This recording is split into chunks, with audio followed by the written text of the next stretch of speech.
This recording is by Mark Smith of Simpsonville, South Carolina. The Adventures of Sherlock Holmes by Sir Arthur Conan Doyle. Adventure 1, A Scandal in Bohemia. To Sherlock Holmes she is always the woman. I have seldom heard him mention her under any other name. In his eyes she eclipses and predominates the whole of her sex. It was not that he felt any emotion akin to love for Irene Adler. All emotions, and that one particularly, were abhorrent to his cold, precise, but admirably balanced mind. He was, I take it, the most perfect reasoning and observing machine that the world has seen, but as a lover he would have placed himself in a false position. He never spoke of the softer passions, save with a gibe and a sneer. They were admirable things for the observer, excellent for drawing the veil from men's motives and actions. But for the trained reasoner to admit such intrusions into his own delicate and finely adjusted temperament was to introduce a distracting factor which might throw a doubt upon all his mental results. Grit in a sensitive instrument, or a crack in one of his own high-power lenses, would not be more disturbing than a strong emotion in a nature such as his. And yet there was but one woman to him, and that woman was the late Irene Adler, of dubious and questionable memory. I had seen little of Holmes lately. My marriage had drifted us away from each other. My own complete happiness, and the home-centered interests which rise up around the man who first finds himself master of his own establishment, was sufficient to absorb all my attention, while Holmes, who loathed every form of society with his whole Bohemian soul, remained in our lodgings in Baker Street, buried among his old books, and alternating from week to week between cocaine and ambition, the drowsiness of the drug, and the fierce energy of his own keen nature. He was still, as ever, deeply attracted by the study of crime, and occupied his immense faculties and extraordinary powers of observation in following out those clues and clearing up those mysteries which had been abandoned as hopeless by the official police. From time to time I heard some vague account of his doings, of his summons to Odessa in the case of the Trepoff murder, of his clearing up of the singular tragedy of the Atkinson brothers at Trincomalee, and finally of the mission which he had accomplished so delicately and successfully for the reigning family of Holland. Beyond these signs of his activity, however, which I merely shared with all the readers of the daily press, I knew little of my former friend and companion. One night, it was on the 20th of March, 1888, I was returning from a journey to a patient, for I had now returned to civil practice, when my way led me through Baker Street. As I passed the well-remembered door, which must always be associated in my mind with my wooing and with the dark incidents of the study in scarlet, I was seized with a keen desire to see Holmes again, and to know how he was employing his extraordinary powers. His rooms were brilliantly lit, and even as I looked up, I saw his tall, spare figure pass twice in a dark silhouette against the blind. He was pacing the room swiftly, eagerly, with his head sunk upon his chest and his hands clasped behind him. To me, who knew his every mood and habit, his attitude and manner told their own story. He was at work again. He had risen out of his drug-created dreams and was hot upon the scent of some new problem. I rang the bell, and was shown up to the chamber which had formerly been in part my own. His manner was not effusive, it seldom was, but he was glad, I think, to see me. With hardly a word spoken, but with a kindly eye, he waved me to an armchair, threw across his case of cigars, and indicated a spirit case and a gasogene in the corner. Then he stood before the fire and looked me over in his singular introspective fashion. "Wedlock suits you," he remarked. "I think, Watson, that you have put on 7½ pounds since I saw you." "7," I answered. "Indeed, I should have thought a little more. Just a trifle more, I fancy, Watson. And in practice again, I observe. You did not tell me that you intended to go into harness. Then how do you know? I see it, I deduce it. How do I know that you have been getting yourself very wet lately, and that you have a most clumsy and careless servant girl? My dear Holmes, said I, this is too much. You would certainly have been burned had you lived a few centuries ago. It is true that I had a country walk on Thursday and came home in a dreadful mess, but as I have changed my clothes, I can't imagine how you deduce it.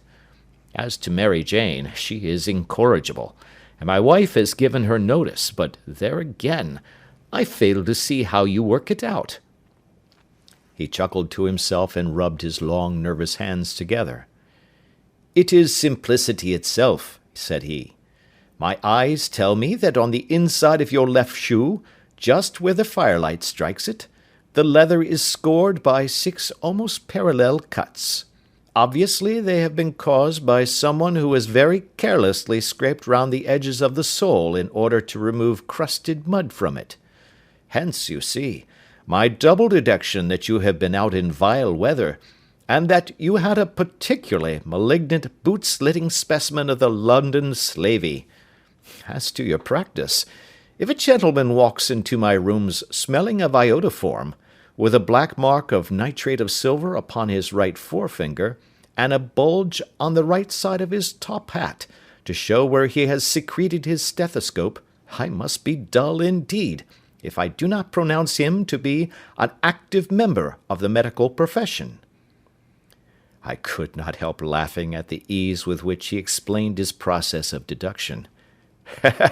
When I hear you give your reasons, I remarked, the thing always appears to me to be so ridiculously simple that I could easily do it myself, though at each successive instance of your reasoning I am baffled until you explain your process. And yet I believe that my eyes are as good as yours. Quite so, he answered, lighting a cigarette, and throwing himself down into an armchair. You see, but you do not observe. The distinction is clear. For example, you have frequently seen the steps which lead up from the hall to this room. Frequently. How often? Well, some hundreds of times. Then how many are there? How many? I don't know. Quite so. You have not observed, and yet you have seen. That is just my point.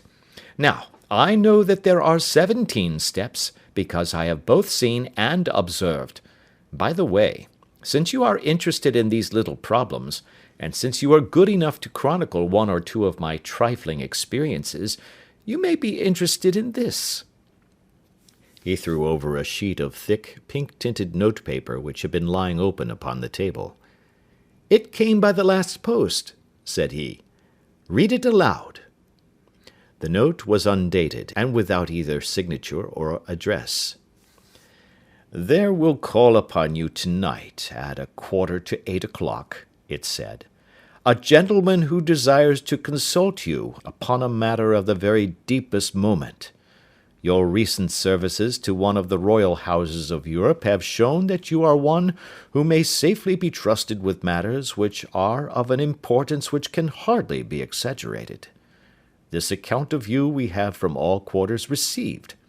Be in your chamber then at that hour, and do not take it amiss if your visitor wear a mask. This is indeed a mystery, I remarked. What do you imagine that it means? I have no data yet. It is a capital mistake to theorize before one has data. Insensibly one begins to twist facts to suit theories, instead of theories to suit facts. But the note itself, what do you deduce from it? I carefully examined the writing, and the paper upon which it was written. The man who wrote it was presumably well-to-do, I remarked, endeavouring to imitate my companion's processes. Such paper could not be bought under 1/2 crown a packet. It is peculiarly strong and stiff. Peculiar, that is the very word, said Holmes. It is not an English paper at all. Hold it up to the light." I did so, and saw a large E with a small g, a capital P, and a large capital G with a small t woven into the texture of the paper. "What do you make of that?" asked Holmes. "The name of the maker, no doubt, or his monogram, rather." "Not at all. The G with a small t stands for Gesellschaft, which is German for company. It is a customary contraction like our CO for company. P, of course, stands for Papier. Now for the EG. Let us glance at our Continental Gazetteer." He took down a heavy brown volume from his shelves. Iglonitz, here we are, Egria. It is in a German-speaking country, in Bohemia, not far from Carlsbad.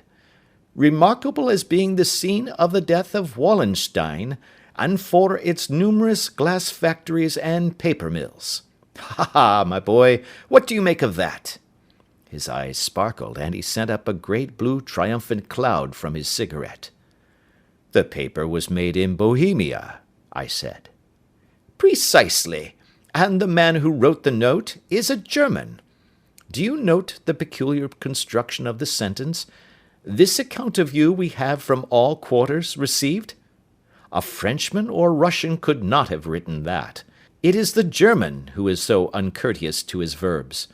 It only remains, therefore, to discover what is wanted by this German who writes upon Bohemian paper, and prefers wearing a mask to showing his face. And here he comes, if I am not mistaken, to resolve all our doubts." As he spoke, there was a sharp sound of horses' hoofs and grating wheels against the curb, followed by a sharp pull at the bell. Holmes whistled. "A pair, by the sound," said he. "Yes," he continued, glancing out of the window. "A nice little brougham and a pair of beauties. 150 guineas apiece. There's money in this case, Watson, if there is nothing else." "I think that I had better go, Holmes." "Not a bit, Doctor. Stay where you are.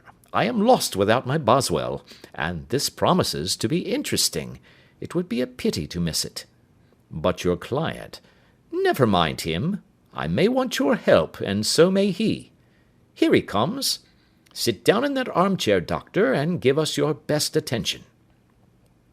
A slow and heavy step, which had been heard upon the stairs and in the passage, paused immediately outside the door. Then there was a loud and authoritative tap. "Come in," said Holmes. A man entered who could hardly have been less than 6 feet 6 inches in height, with a chest and limbs of a Hercules. His dress was rich, with a richness which would, in England, be looked upon as akin to bad taste. Heavy bands of astrakhan were slashed across the sleeves and fronts of his double-breasted coat, while the deep blue cloak which was thrown over his shoulders was lined with flame-coloured silk, and secured at the neck with a brooch, which consisted of a single flaming beryl. Boots, which extended halfway up his calves, and which were trimmed at the tops with rich brown fur, completed the impression of barbaric opulence which was suggested by his whole appearance. He carried a broad-brimmed hat in his hand, while he wore across the upper part of his face, extending down past the cheekbones, a black vizard mask, which he had apparently adjusted that very moment, for his hand was still raised to it as he entered. From the lower part of the face he appeared to be a man of strong character, with a thick, hanging lip, and a long, straight chin suggestive of resolution pushed to the length of obstinacy. "You had my note?" he asked, with a deep, harsh voice and a strongly marked German accent. "I told you that I would call." He looked from one to the other of us, as if uncertain which to address.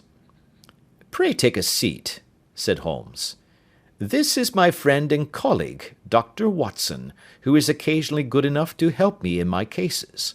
Whom have I the honour to address?" "You may address me as the Count von Kramm, a Bohemian nobleman.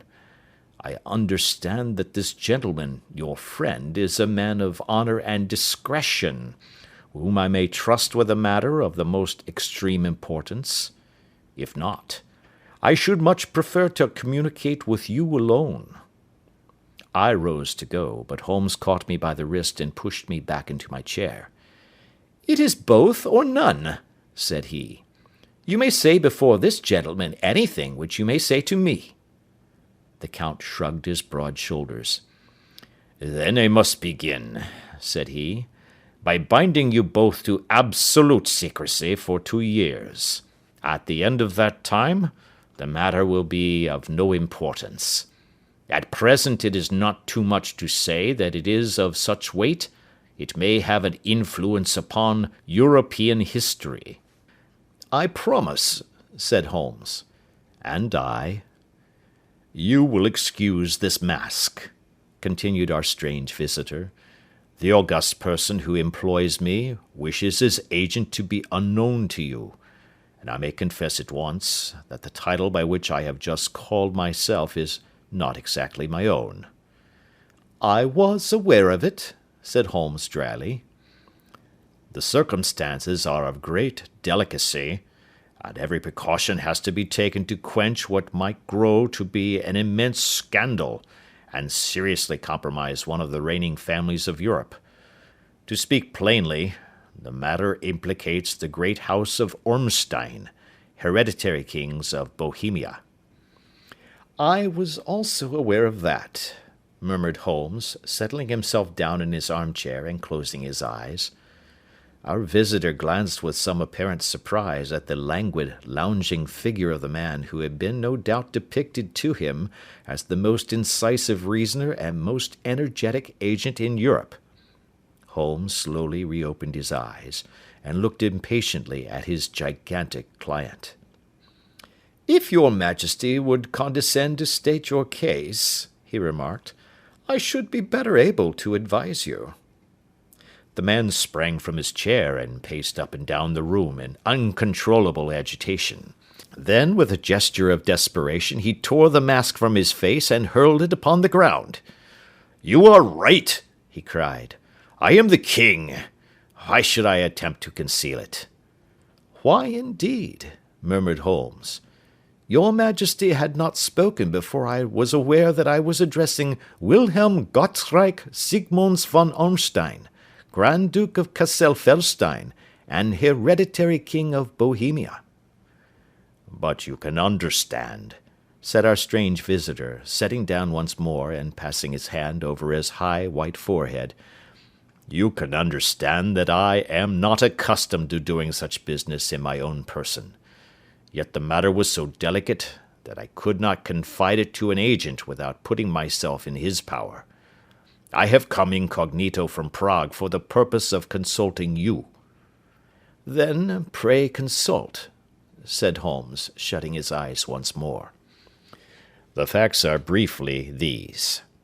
Some 5 years ago, during a lengthy visit to Warsaw, I made the acquaintance of the well-known adventuress Irene Adler. The name is no doubt familiar to you." "Kindly look her up in my index, Doctor," murmured Holmes without opening his eyes. For many years he had adopted a system of docketing all paragraphs concerning men and things, so that it was difficult to name a subject or a person on which he could not at once furnish information.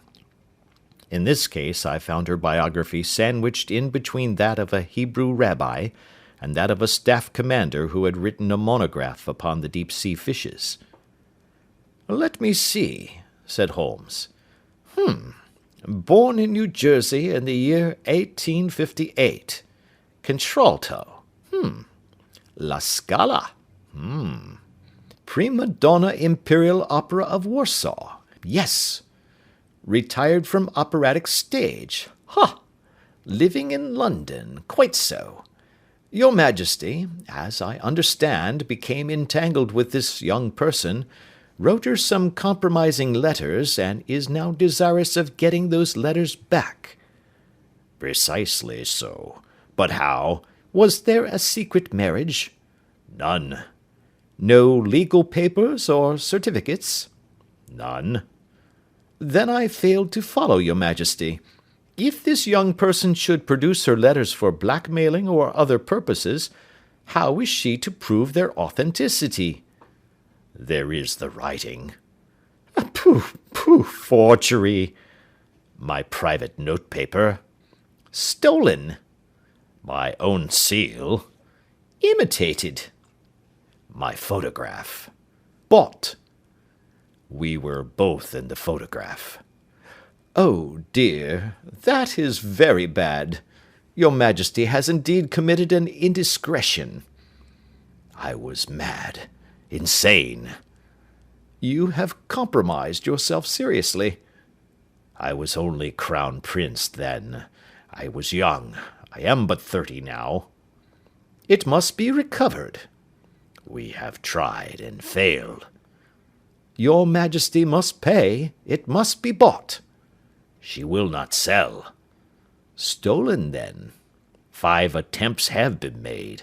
Twice burglars in my pay ransacked her house. Once we diverted her luggage when she traveled. Twice she has been waylaid. There has been no result. No sign of it? Absolutely none. Holmes laughed. It is quite a pretty little problem, said he. But a very serious one to me, returned the king reproachfully. Very, indeed. And what does she propose to do with the photograph? To ruin me. But how? I am about to be married. So I have heard. To Clotilde Lothman von Saxe-Meiningen, second daughter of the King of Scandinavia. You may know the strict principles of her family. She is herself the very soul of delicacy. A shadow of a doubt as to my conduct would bring the matter to an end. And Irene Adler? Threatens to send them the photograph, and she will do it. I know that she will do it. You do not know her, but she has a soul of steel. She has the face of the most beautiful of women, and the mind of the most resolute of men. Rather than I should marry another woman, there are no lengths to which she would not go. None. You are sure that she has not sent it yet? I am sure. And why? Because she has said that she would send it on the day when the betrothal was publicly proclaimed. That will be next Monday. Oh, then we have 3 days yet, said Holmes with a yawn. That is very fortunate, as I have 1 or 2 matters of importance to look into just at present. Your Majesty will, of course, stay in London for the present? Certainly. You will find me at the Langham under the name of the Count von Cram. Then I shall drop you a line to let you know how we progress. Pray do so. I shall be all anxiety. Then, as to money? You have carte blanche. Absolutely. I tell you that I would give 1 of the provinces of my kingdom to have that photograph. And for present expenses? The king took a heavy chamois leather bag from under his cloak and laid it on the table. There are 300 pounds in gold and 700 in notes, he said. Holmes scribbled a receipt upon a sheet of his notebook and handed it to him. And mademoiselle's address? He asked. Is Briony Lodge, Serpentine Avenue, St. John's Wood. Holmes took a note of it. One other question, said he. Was the photograph a cabinet? It was. Then good night, your Majesty, and I trust that we shall soon have some good news for you. And good night, Watson, he added, as the wheels of the royal brougham rolled down the street. If you will be good enough to call tomorrow afternoon at 3 o'clock, I should like to chat this little matter over with you. Part 2.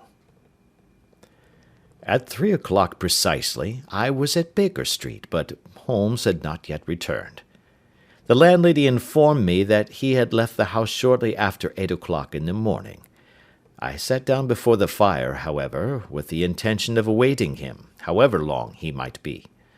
I was already deeply interested in his inquiry, for, though it was surrounded by none of the grim and strange features which were associated with the two crimes which I have already recorded, still, the nature of the case and the exalted station of his client gave it a character of its own.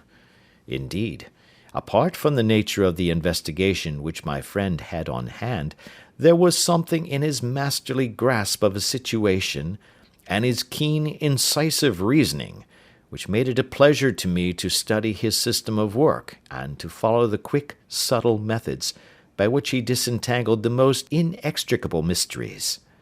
So accustomed was I to his invariable success that the very possibility of his failing had ceased to enter into my head.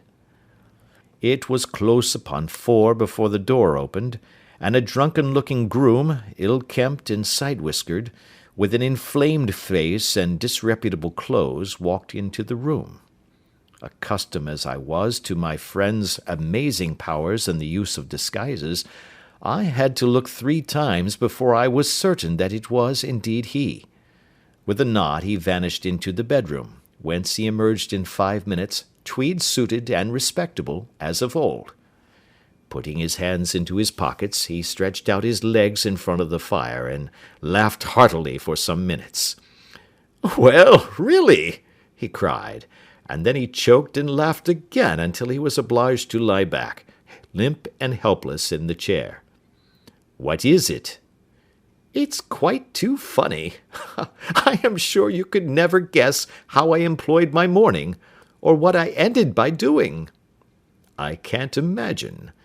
I suppose that you must have been watching the habits and perhaps the house of Miss Irene Adler?" "Quite so, but the sequel was rather unusual. I will tell you, however. I left the house a little after 8 o'clock this morning in the character of a groom out of work. There is a wonderful sympathy and freemasonry among horsey men. Be one of them, and you will know all that there is to know. I soon found Briony Lodge. It is a bijou villa, with a garden at the back, but built out in front right up to the road, 2 stories. Chubb lock to the door. Large sitting room on the right side, well furnished, with long windows almost to the floor, and those preposterous English window fasteners which a child could open.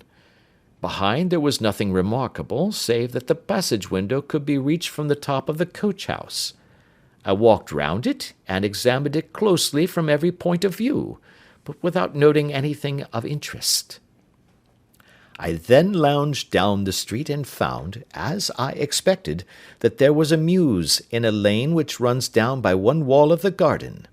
I lent the ostlers a hand in rubbing down their horses, and received in exchange 2d, a glass of half and half, 2 fills of shag tobacco, and as much information as I could desire about Miss Adler, to say nothing of 6 other people in the neighbourhood, in whom I was not in the least interested, but whose biographies I was compelled to listen to.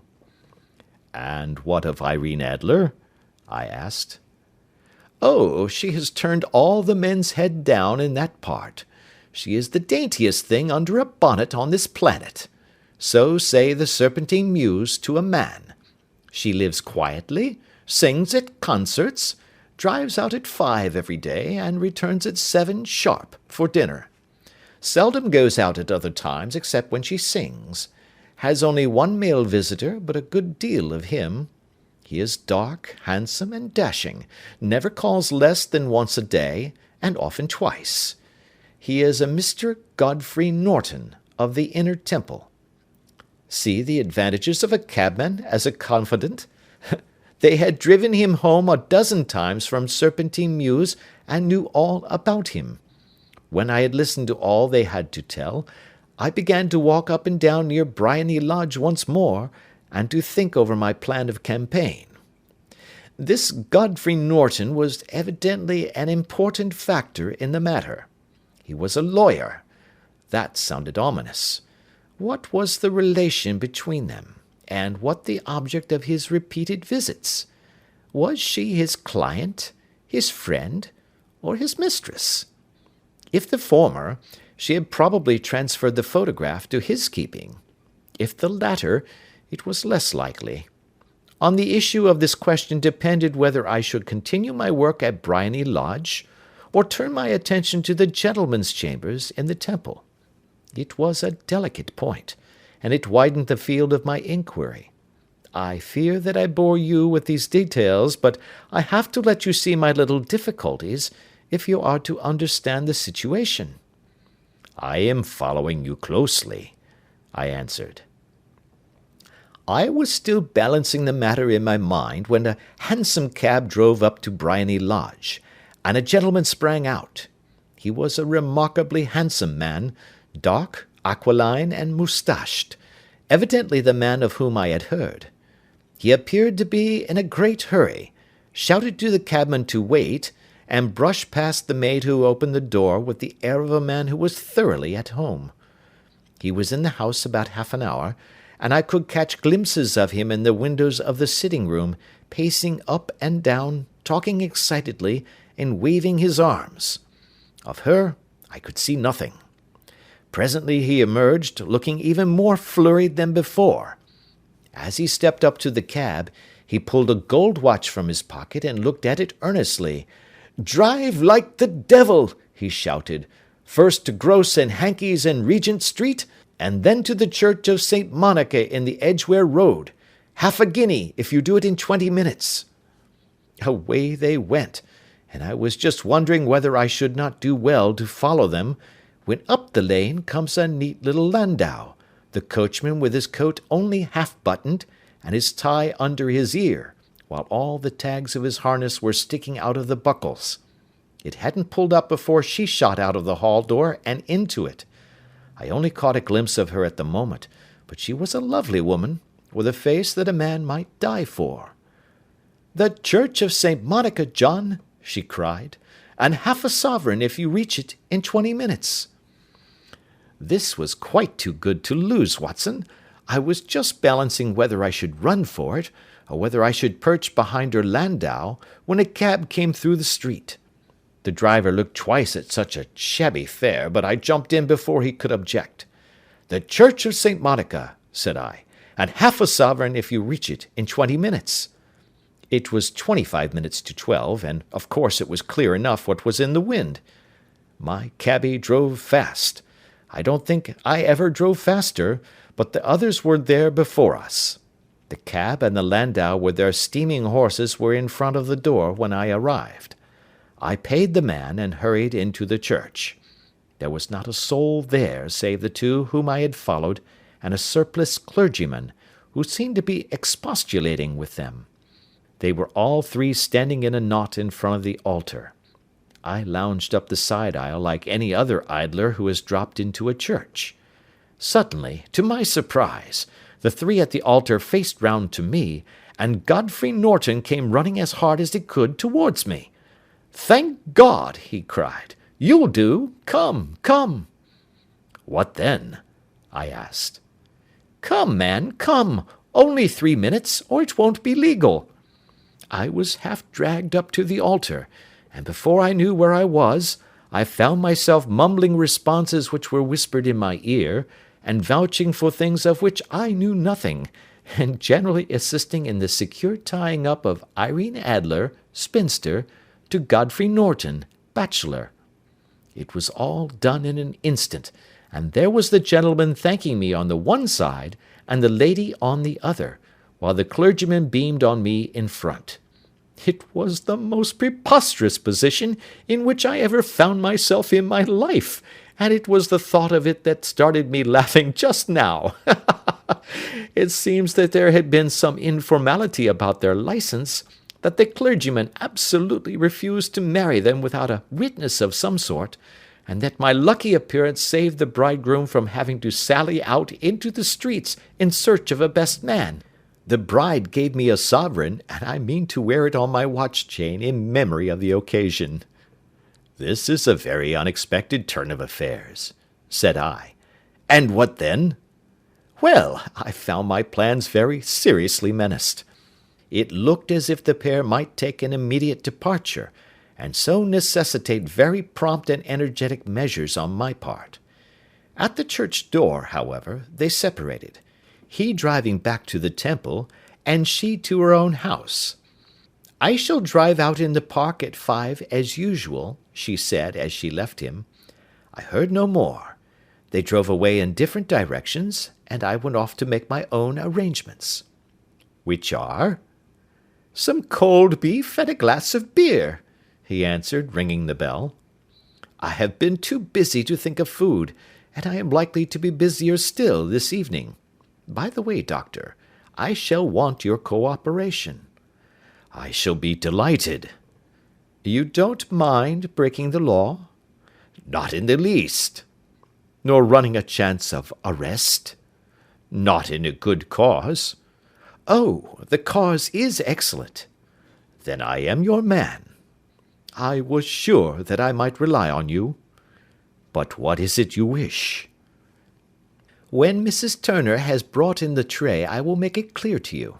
Now," he said as he turned hungrily on the simple fare that our landlady had provided, "I must not discuss it while I eat, for I have not much time.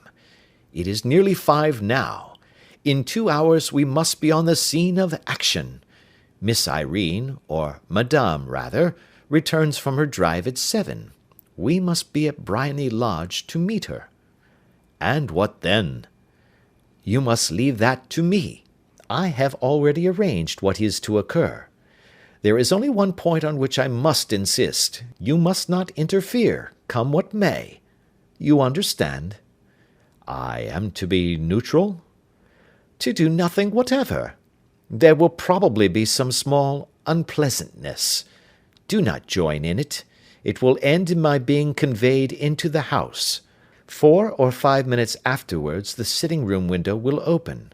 You are to station yourself close to that open window." "Yes."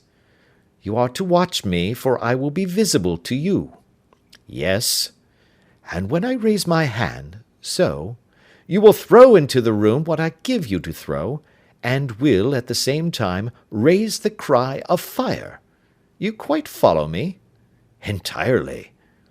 "It is nothing very formidable," he said, taking a long cigar-shaped roll from his pocket. "It is an ordinary plumber's smoke rocket, fitted with a cap at either end to make it self-lighting. Your task is confined to that. When you raise your cry of fire, it will be taken up by quite a number of people. You may then walk to the end of the street, and I will rejoin you in 10 minutes. I hope that I have made myself clear?" "I am to remain neutral, to get near the window, to watch you, and at the signal to throw in this object, then to raise the cry of fire, and to wait you at the corner of the street." "Precisely." "Then you may entirely rely on me." "That is excellent. I think perhaps it is almost time that I prepare for the new role I have to play." He disappeared into his bedroom, and returned in a few minutes in the character of an amiable and simple-minded nonconformist clergyman. His broad black hat, his baggy trousers, his white tie, his sympathetic smile, and general look of peering and benevolent curiosity were such as Mr. John Hare alone could have equalled. It was not merely that Holmes changed his costume. His expression, his manner, his very soul seemed to vary with every fresh part that he assumed. The stage lost a fine actor, even as science lost an acute reasoner when he became a specialist in crime. It was 6:15 when we left Baker Street, and it still wanted 10 minutes to the hour when we found ourselves in Serpentine Avenue. It was already dusk, and the lamps were just being lighted as we paced up and down in front of Briony Lodge, waiting for the coming of its occupant. The house was just such as I had pictured it from Sherlock Holmes's succinct description, but the locality appeared to be less private than I expected. On the contrary, for a small street in a quiet neighbourhood, it was remarkably animated. There was a group of shabbily dressed men smoking and laughing in a corner, a scissors grinder with his wheel, 2 guardsmen who were flirting with a nurse girl, and several well-dressed young men who were lounging up and down with cigars in their mouths. "You see," remarked Holmes, as we paced to and fro in front of the house. "This marriage rather simplifies matters. The photograph becomes a double-edged weapon now. The chances are that she would be as averse to its being seen by Mr. Godfrey Norton as our client is to its coming to the eyes of his princess. Now the question is, where are we to find the photograph?" "Where, indeed?" "It is most unlikely that she carries it about with her. It is cabinet size, too large for easy concealment about a woman's dress. She knows that the king is capable of having her waylaid and searched. 2 attempts of the sort have already been made. We may take it, then, that she does not carry it about with her." "Where, then?" "Her banker or her lawyer. There is that double possibility. But I am inclined to think neither. Women are naturally secretive, and they like to do their own secreting. Why should she hand it over to anyone else? She could trust her own guardianship, but she could not tell what indirect or political influence might be brought to bear upon a business man. Besides, remember that she had resolved to use it within a few days. It must be where she can lay her hands upon it. It must be in her own house." "But it has twice been burgled." "Pshaw! They did not know how to look." "But how will you look?" "I will not look." "What then?" "I will get her to show me." "But she will refuse." "She will not be able to. But I hear the rumble of wheels. It is her carriage. Now, carry out my orders to the letter." As he spoke, the gleam of the side-lights of a carriage came round the curve of the avenue. It was a smart little landau which rattled up to the door of Briony Lodge. As it pulled up, one of the loafing men at the corner dashed forward to open the door in the hope of earning a copper, but was elbowed away by another loafer, who had rushed up with the same intention. A fierce quarrel broke out, which was increased by the 2 guardsmen, who took sides with one of the loungers, and by the scissors grinder, who was equally hot upon the other side. A blow was struck, and in an instant the lady, who had stepped from her carriage, was the centre of a little knot of flushed and struggling men, who struck savagely at each other with their fists and sticks. Holmes dashed into the crowd to protect the lady, but, just as he reached her, he gave a cry and dropped to the ground, with the blood running freely down his face. At his fall the guardsmen took to their heels in one direction, and the loungers in the other, while a number of better-dressed people, who had watched the scuffle without taking part in it, crowded in to help the lady and to attend to the injured man. Irene Adler, as I will still call her, had hurried up the steps, but she stood at the top with her superb figure outlined against the lights of the hall, looking back into the street. "Is the poor gentleman much hurt?" she asked. "He is dead," cried several voices. "No, no, there's life in him," shouted another, "but he'll be gone before you can get him to hospital." "He's a brave fellow," said a woman. "They would have had the lady's purse and watch if it hadn't been for him. They were a gang, and a rough one too. Ah, he's breathing now." "He can't lie in the street. May we bring him in, marm?" "Surely. Bring him into the sitting-room. There is a comfortable sofa. This way, please." Slowly and solemnly he was borne into Briony Lodge and laid out in the principal room, while I still observed the proceedings from my post by the window. The lamps had been lit, but the blinds had not been drawn, so that I could see Holmes as he lay upon the couch.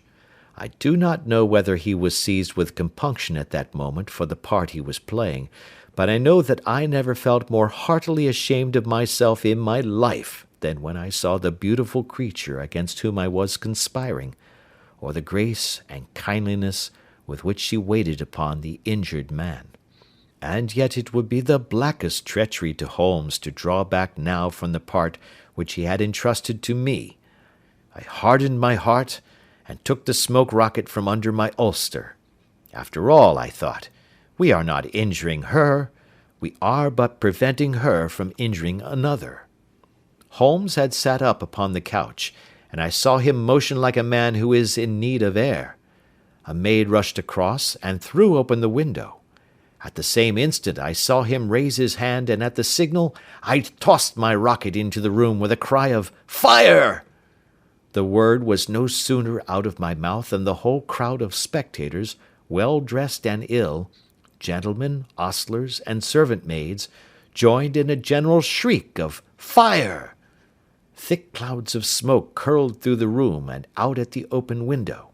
I caught a glimpse of rushing figures, and a moment later the voice of Holmes from within, assuring them that it was a false alarm. Slipping through the shouting crowd, I made my way to the corner of the street, and in 10 minutes was rejoiced to find my friend's arm in mine, and to get away from the scene of uproar. He walked swiftly and in silence for some minutes until we had turned down one of the quiet streets which lead towards the Edgware Road. "You did it very nicely, Doctor," he remarked. "Nothing could have been better. It is all right." "You have the photograph?" "I know where it is." "And how did you find out?" "She showed me, as I told you she would." "I am still in the dark." "I do not wish to make a mystery," said he, laughing. "The matter was perfectly simple. You, of course, saw that everyone in the street was an accomplice. They were all engaged for the evening." "I guessed as much."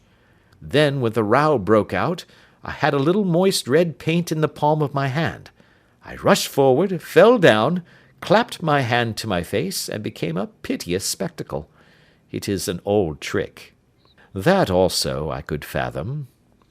Then they carried me in. She was bound to have me in. What else could she do? And into her sitting room, which was the very room which I suspected. It lay between that and her bedroom, and I was determined to see which. They laid me on a couch. I motioned for air. They were compelled to open the window, and you had your chance." "How did that help you?" "It was all important. When a woman thinks that her house is on fire, her instinct is at once to rush to the thing which she values most. It is a perfectly overpowering impulse, and I have more than once taken advantage of it. In the case of the Darlington substitution scandal it was of use to me, and also in the Arnsworth Castle business. A married woman grabs at her baby, an unmarried one reaches for her jewel box. Now it was clear to me that Our Lady of today had nothing in the house more precious to her than what we are in quest of. She would rush to secure it. The alarm of fire was admirably done. The smoke and shouting were enough to shake nerves of steel. She responded beautifully. The photograph is in a recess behind a sliding panel just above the right bell-pull. She was there in an instant, and I caught a glimpse of it as she half drew it out. When I cried out that it was a false alarm, she replaced it, glanced at the rocket, rushed from the room, and I have not seen her since. I rose, and making my excuses, escaped from the house. I hesitated whether to attempt to secure the photograph at once, but the coachman had come in, and as he was watching me narrowly, it seemed safer to wait. A little over-precipitance may ruin all. "And now?" I asked. "Our quest is practically finished. I shall call with the king to-morrow, and with you, if you care to come with us. We will be shown into the sitting-room to wait for the lady, but it is probable that when she comes, she may find neither of us nor the photograph. It might be a satisfaction to his majesty to regain it with his own hands." "And when will you call?" "At 8 in the morning. She will not be up, so that we shall have a clear field. Besides, we must be prompt, for this marriage may mean a complete change in her life and habits. I must wire to the king without delay." We had reached Baker Street, and had stopped at the door. He was searching his pockets for the key when someone passing said, "Good night, Mr. Sherlock Holmes." There were several people on the pavement at the time, but the greeting appeared to come from a slim youth in an ulster who had hurried by. "I've heard that voice before," said Holmes, staring down the dimly lit street. "Now, I wonder who the deuce that could have been." Part 3. I slept at Baker Street that night, and we were engaged upon our toast and coffee in the morning, when the King of Bohemia rushed into the room. "You have really got it?" he cried, grasping Sherlock Holmes by either shoulder, and looking eagerly into his face. "Not yet." "But you have hopes?" "I have hopes." "Then come, I am all impatience to be gone." "We must have a cab." "No, my brougham is waiting." "Then that will simplify matters." We descended, and started off once more for Briony Lodge. "Irene Adler is married," remarked Holmes. "Married? When?" "Yesterday." "But to whom?" "To an English lawyer named Norton." "But she could not love him." "I am in hopes that she does." "And why in hopes?" "Because it would spare your majesty all fear of future annoyance. If the lady loves her husband, she does not love your majesty. If she does not love your majesty, there is no reason why she should interfere with your majesty's plan." "It is true, and yet, well, I wish she had been of my own station. What a queen she would have made!" He relapsed into a moody silence, which was not broken until we drew up in Serpentine Avenue. The door of Briony Lodge was open, and an elderly woman stood upon the steps. She watched us with a sardonic eye as we stepped from the brougham. "Mr. Sherlock Holmes, I believe?" said she. "I am Mr. Holmes," answered my companion, looking at her with a questioning and rather startled gaze. "Indeed! My mistress told me that you were likely to call. She left this morning with her husband by the 5:15 train from Charing Cross for the Continent." "What!" Sherlock Holmes staggered back, white with chagrin and surprise. "Do you mean that she has left England?" "Never to return." "And the papers?" asked the king hoarsely. "All is lost." "We shall see." He pushed past the servant and rushed into the drawing-room, followed by the king and myself. The furniture was scattered about in every direction, with dismantled shelves and open drawers, as if the lady had hurriedly ransacked them before her flight.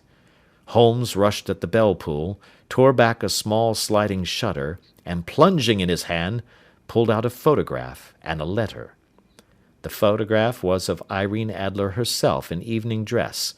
The letter was superscribed to Sherlock Holmes, Esquire, to be left till called for. My friend tore it open, and we all three read it together. It was dated at midnight of the preceding night, and ran in this way: "My dear Mr. Sherlock Holmes, you really did it very well. You took me in completely. Until after the alarm of fire I had not a suspicion, but then when I found how I had betrayed myself, I began to think. I had been warned against you months ago. I had been told that, if the king employed an agent, it would certainly be you. And your address had been given me. Yet, with all this, you made me reveal what you wanted to know. Even after I became suspicious, I found it hard to think evil of such a dear, kind old clergyman. But, you know, I have been trained as an actress myself. Male costume is nothing new to me. I often take advantage of the freedom which it gives. I sent John, the coachman, to watch you, ran upstairs, got into my walking clothes, as I call them, and came down just as you departed.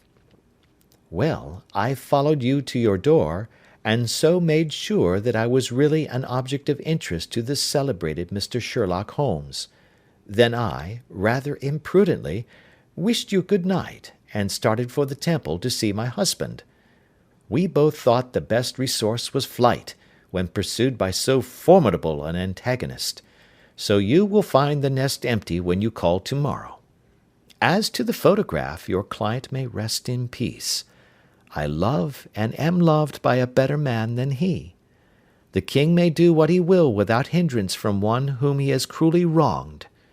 I keep it only to safeguard myself, and to preserve a weapon which will always secure me from any steps which he might take in the future. I leave a photograph which he might care to possess, and I remain, dear Mr. Sherlock Holmes, very truly yours, Irene Norton, née Adler. What a woman! Oh, what a woman! Cried the King of Bohemia, when we had all three read this epistle. Did I not tell you how quick and resolute she was? Would she not have made an admirable queen? Is it not a pity that she was not on my level?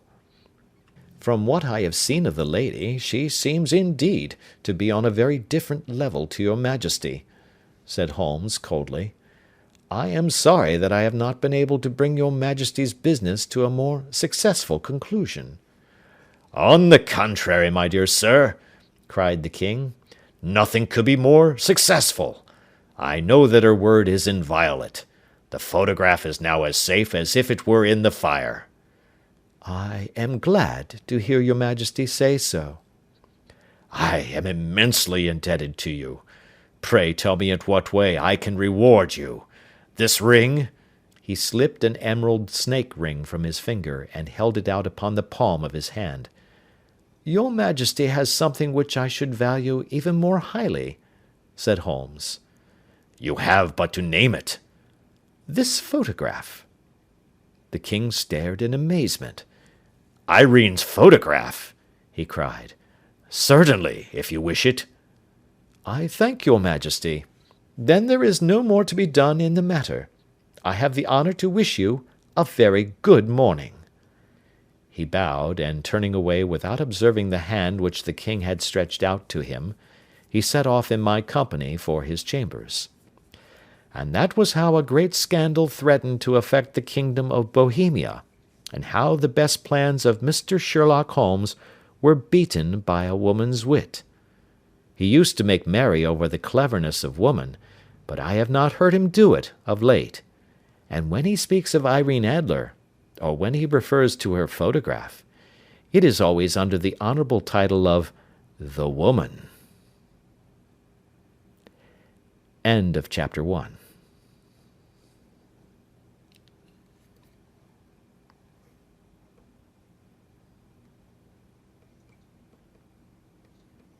South Carolina. The Adventures of Sherlock Holmes by Sir Arthur Conan Doyle. Adventure 2. The Red-Headed League. I had called upon my friend, Mr. Sherlock Holmes, one day in the autumn of last year, and found him in deep conversation with a very stout, florid-faced, elderly gentleman with fiery red hair. With an apology for my intrusion, I was about to withdraw, when Holmes pulled me abruptly into the room and closed the door behind me. "You could not possibly have come at a better time, my dear Watson," he said cordially. "I was afraid that you were engaged." "So I am, very much so." "Then I can wait in the next room." "Not at all. This gentleman, Mr. Wilson, has been my partner and helper in many of my most successful cases, and I have no doubt that he will be of the utmost use to me and yours also." The stout gentleman half rose from his chair and gave a bob of greeting, with a quick little questioning glance from his small, fat, encircled eyes. "Try the settee," said Holmes, relapsing into his armchair and putting his fingertips together, as was his custom when in judicial moods. "I know, my dear Watson, that you share my love of all that is bizarre and outside the conventions and humdrum routine of everyday life. You have shown your relish for it by the enthusiasm which has prompted you to chronicle, and, if you will excuse my saying so, somewhat to embellish so many of my own little adventures." "Your cases have indeed been of the greatest interest to me," I observed. "You will remember that I remarked the other day, just before we went into the very simple problem presented by Miss Mary Sutherland, that for strange effects and extraordinary combinations we must go to life itself, which is always far more daring than any effort of the imagination. A proposition which I took the liberty of doubting. You did, doctor, but none the less you must come round to my view, for otherwise I shall keep on piling fact upon fact on you until your reason breaks down under them and acknowledges me to be right. Now, Mr. Jabez Wilson here has been good enough to call upon me this morning, and to begin a narrative which promises to be one of the most singular which I have listened to for some time. You have heard me remark that the strangest and most unique things are very often connected not with the larger but with the smaller crimes, and occasionally, indeed, where there is room for doubt whether any positive crime has been committed. As far as I have heard, it is impossible for me to say whether the present case is an instance of crime or not, but the course of events is certainly among the most singular that I have ever listened to. Perhaps, Mr. Wilson, you would have the great kindness to recommence your narrative. I ask you not merely because my friend Dr. Watson has not heard the opening part, but also because the peculiar nature of the story makes me anxious to have every possible detail from your lips. As a rule, when I have heard some slight indication of the course of events, I am able to guide myself by thousands of other similar cases which occur to my memory. In the present instance, I am forced to admit that the facts are, to the best of my belief, unique."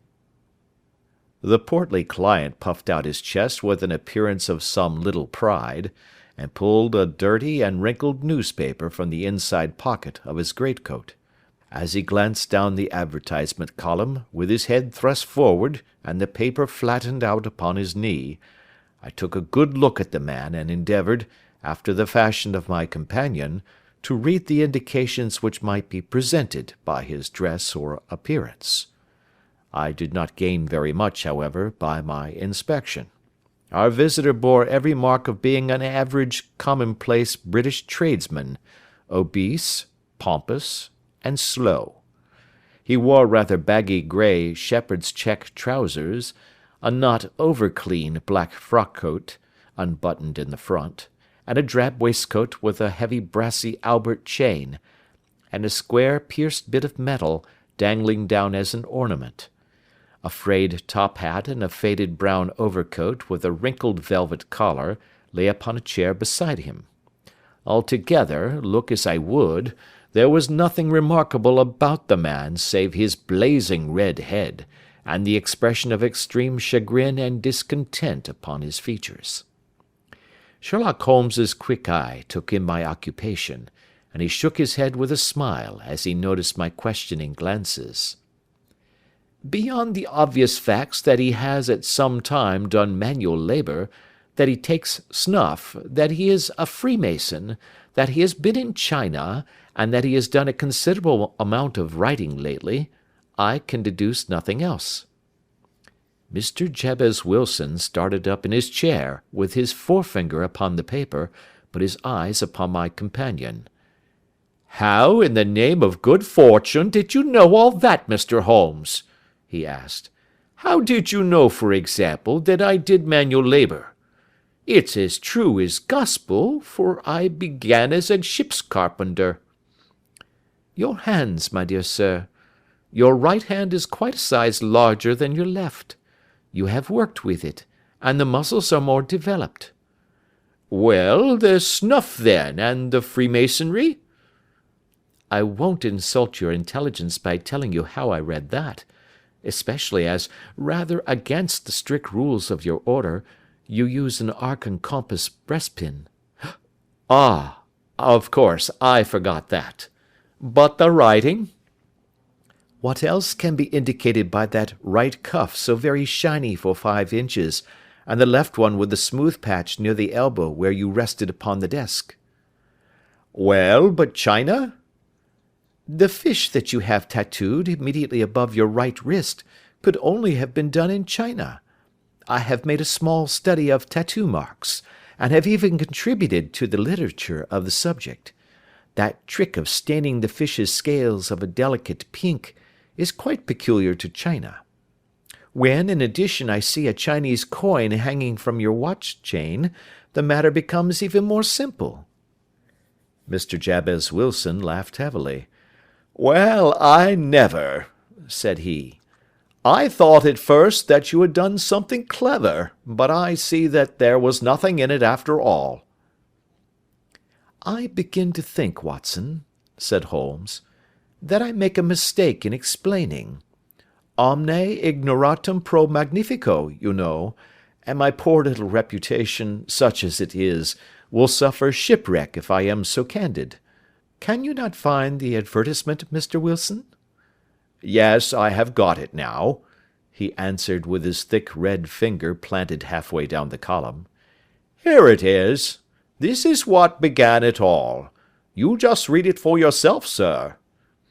I took the paper from him and read as follows: "To the Red-Headed League.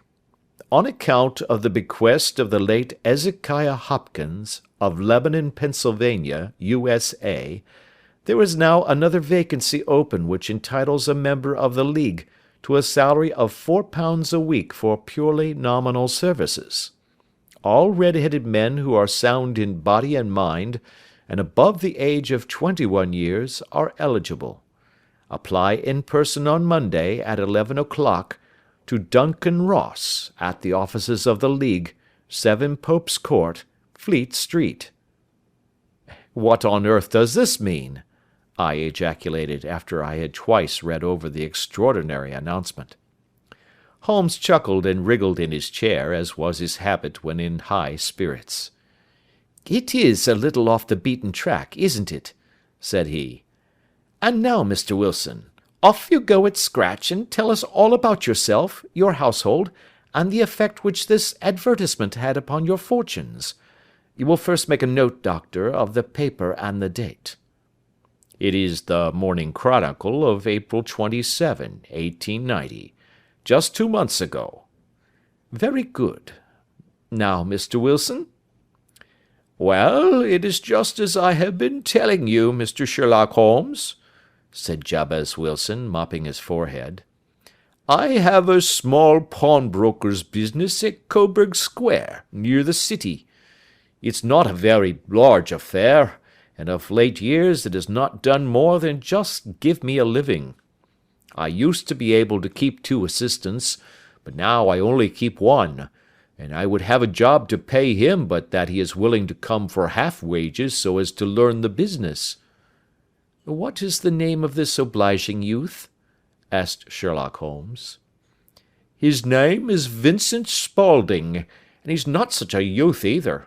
It's hard to say his age. I should not wish a smarter assistant, Mr. Holmes, and I know very well that he could better himself and earn twice what I am able to give him. But, after all, if he is satisfied, why should I put ideas in his head?" "Why, indeed? You seem most fortunate in having an employee who comes under the full market price. It is not a common experience among employers in this age. I don't know that your assistant is not as remarkable as your advertisement." "Oh, he has his faults, too," said Mr. Wilson. "Never was such a fellow for photography. Snapping away with a camera when he ought to be improving his mind, and then diving down into the cellar like a rabbit into its hole to develop his pictures. That is his main fault, but on the whole, he's a good worker. There's no vice in him." "He is still with you, I presume?" "Yes, sir. He and a girl of 14, who does a bit of simple cooking and keeps the place clean. That's all I have in the house, for I am a widower and never had any family. We live very quietly, sir, the 3 of us, and we keep a roof over our heads and pay our debts, if we do nothing more. The first thing that put us out was that advertisement. Spaulding, he came down into the office just this day 8 weeks, with this very paper in his hand, and he says, 'I wish to the Lord, Mr. Wilson, that I was a red-headed man.' 'Why that?' I asks. 'Why,' says he, 'here's another vacancy on the League of the Red-Headed Men. It's worth quite a little fortune to any man that gets it, and I understand that there are more vacancies than there are men, so that the trustees are at their wits' end what to do with the money. If my hair would only change color, here's a nice little crib all ready for me to step into." "Why, what is it, then?" I asked. "You see, Mr. Holmes, I am a very stay-at-home man, and as my business come to me instead of my having to go to it, I was often weeks on end without putting my foot over the doormat. In that way, I didn't know much of what was going on outside, and I was always glad of a bit of news." "Have you never heard of the League of the Red-Headed Men?" he asked with his eyes open. "Never." "Why, I wonder at that, for you are eligible yourself for one of the vacancies." "And what are they worth?" I asked. "Oh, merely a couple of hundred a year, but the work is slight, and it need not interfere very much with one's other occupations." Well, you can easily think that made me prick up my ears, for the business has not been over good for some years, and an extra couple of hundred would have been very handy. "Tell me all about it," said I. "Well," said he, showing me the advertisement, "you can see for yourself that the League has a vacancy, and there is the address where you should apply for particulars. As far as I can make out, the League was founded by an American millionaire, Ezekiah Hopkins, who was very peculiar in his ways. He was himself red-headed, and he had a great sympathy for all red-headed men. So, when he died, it was found that he had left his enormous fortune in the hands of trustees, with instructions to apply the interest to the providing of easy berths to men whose hair is of that colour. From all I hear, it is splendid pay, and very little to do." "But," said I, "there would be millions of red-headed men who would apply." "Not so many as you might think," he answered. "You see, it is really confined to Londoners and to grown men. This American had started from London when he was young, and he wanted to do the old town a good turn. Then again, I have heard it is no use your applying if your hair is light red, or dark red, or anything but real bright, blazing, fiery red. Now, if you cared to apply, Mr. Wilson, you would just walk in, but perhaps it would hardly be worth your while to put yourself out of the way for the sake of a few £100. Now, it is a fact, gentlemen, as you may see for yourselves, that my hair is of a very full and rich tint, so that it seemed to me that if there was to be any competition in the matter, I stood as good a chance as any man that I had ever met. Vincent Spaulding seemed to know so much about it that I thought he might prove useful, so I just ordered him to put up the shutters for the day, and to come right away with me.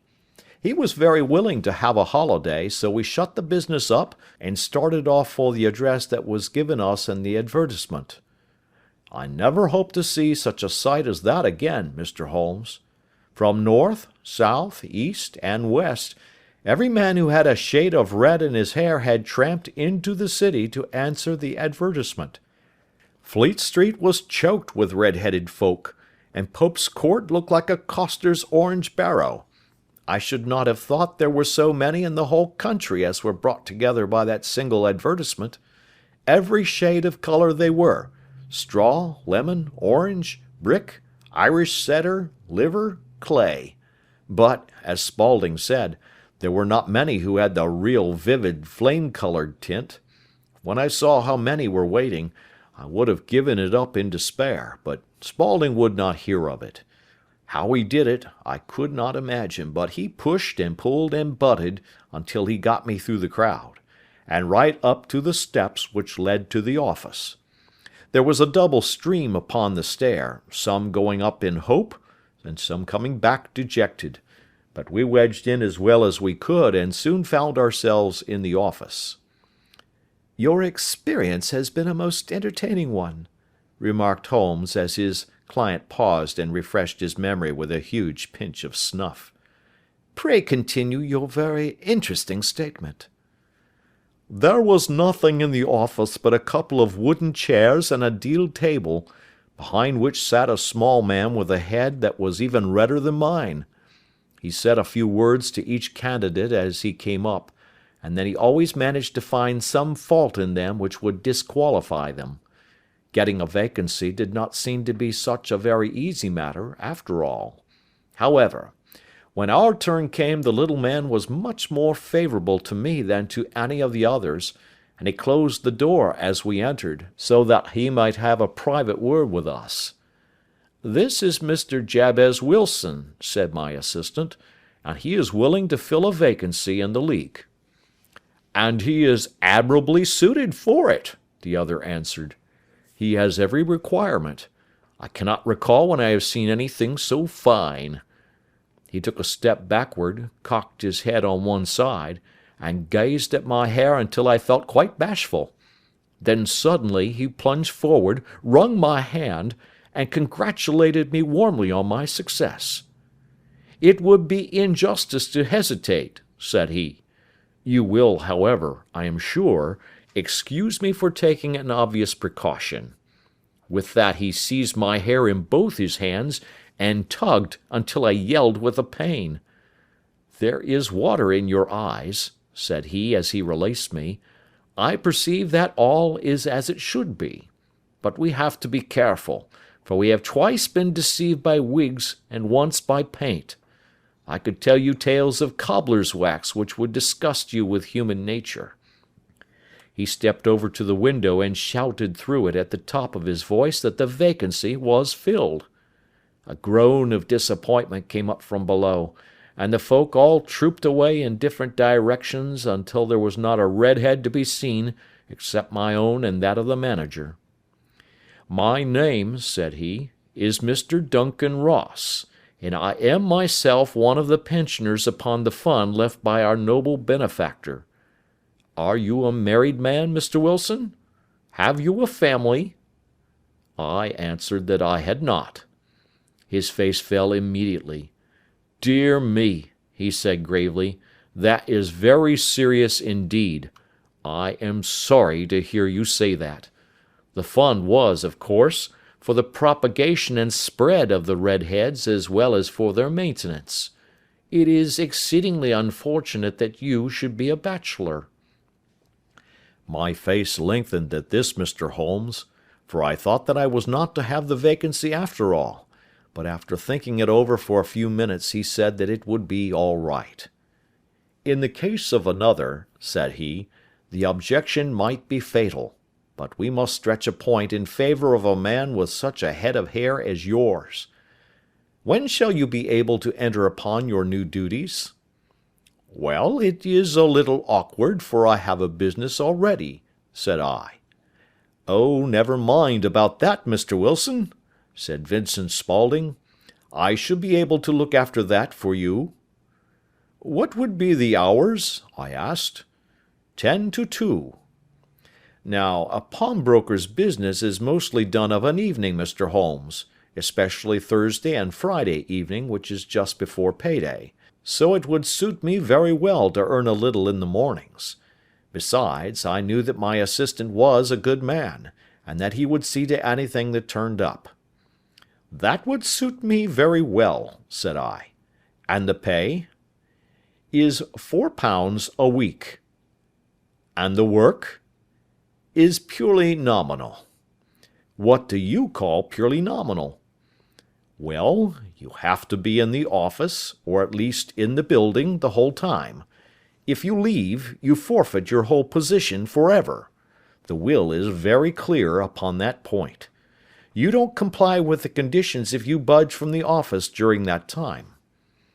"It's only 4 hours a day, and I should not think of leaving," said I. "No excuse will avail," said Mr. Duncan Ross. "Neither sickness nor business nor anything else. There you must stay, or you lose your billet." "And the work?"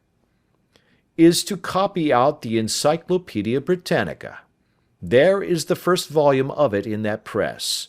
You must find your own ink, pens, and blotting paper, but we provide this table and chair. Will you be ready tomorrow?" "Certainly," I answered. "Then good-bye, Mr. Jabez Wilson, and let me congratulate you once more on the important position which you have been fortunate enough to gain." He bowed me out of the room, and I went home with my assistant, hardly knowing what to say or do, I was so pleased at my own good fortune. Well, I thought over the matter all day, and by evening I was in low spirits again, for I had quite persuaded myself that the whole affair must be some great hoax or fraud, though what its object might be I could not imagine. It seemed altogether past belief that anyone could make such a will, or that they would pay such a sum for doing anything so simple as copying out the Encyclopaedia Britannica. Vincent Spaulding did what he could to cheer me up, but by bedtime I had reasoned myself out of the whole thing. However, in the morning I determined to have a look at it anyhow, so I bought a penny bottle of ink, and with a quill pen and 7 sheets of foolscap paper, I started off for Pope's Court. Well, to my surprise and delight, everything was as right as possible. The table was set out ready for me, and Mr. Duncan Ross was there to see that I got fairly to work. He started me off upon the letter A, and then he left me, but would drop in from time to see that all was right with me. At 2 o'clock he bade me good day, complimented me upon the amount that I had written, and locked the door of the office after me. This went on for day after day, Mr. Holmes, and on Saturday the manager came in and planked down 4 golden sovereigns for my week's work. It was the same next week, and the same the week after. Every morning I was there at 10, and every afternoon I left at 2. By degrees Mr. Duncan Ross took to coming in only once of a morning, and then, after a time, he did not come in at all. Still, of course, I never dared to leave the room for an instant, for I was not sure when he might come, and the billet was such a good one, and suited me so well, that I would not risk the loss of it. 8 weeks passed away like this, and I had written about abbots, and archery, and armour, and architecture in Attica, and hoped with diligence that I might get on to the bees before very long. It cost me something in foolscap, and I had pretty nearly filled a shelf with my writings, and then suddenly the whole business came to an end. To an end? Yes, sir, and no later than this morning.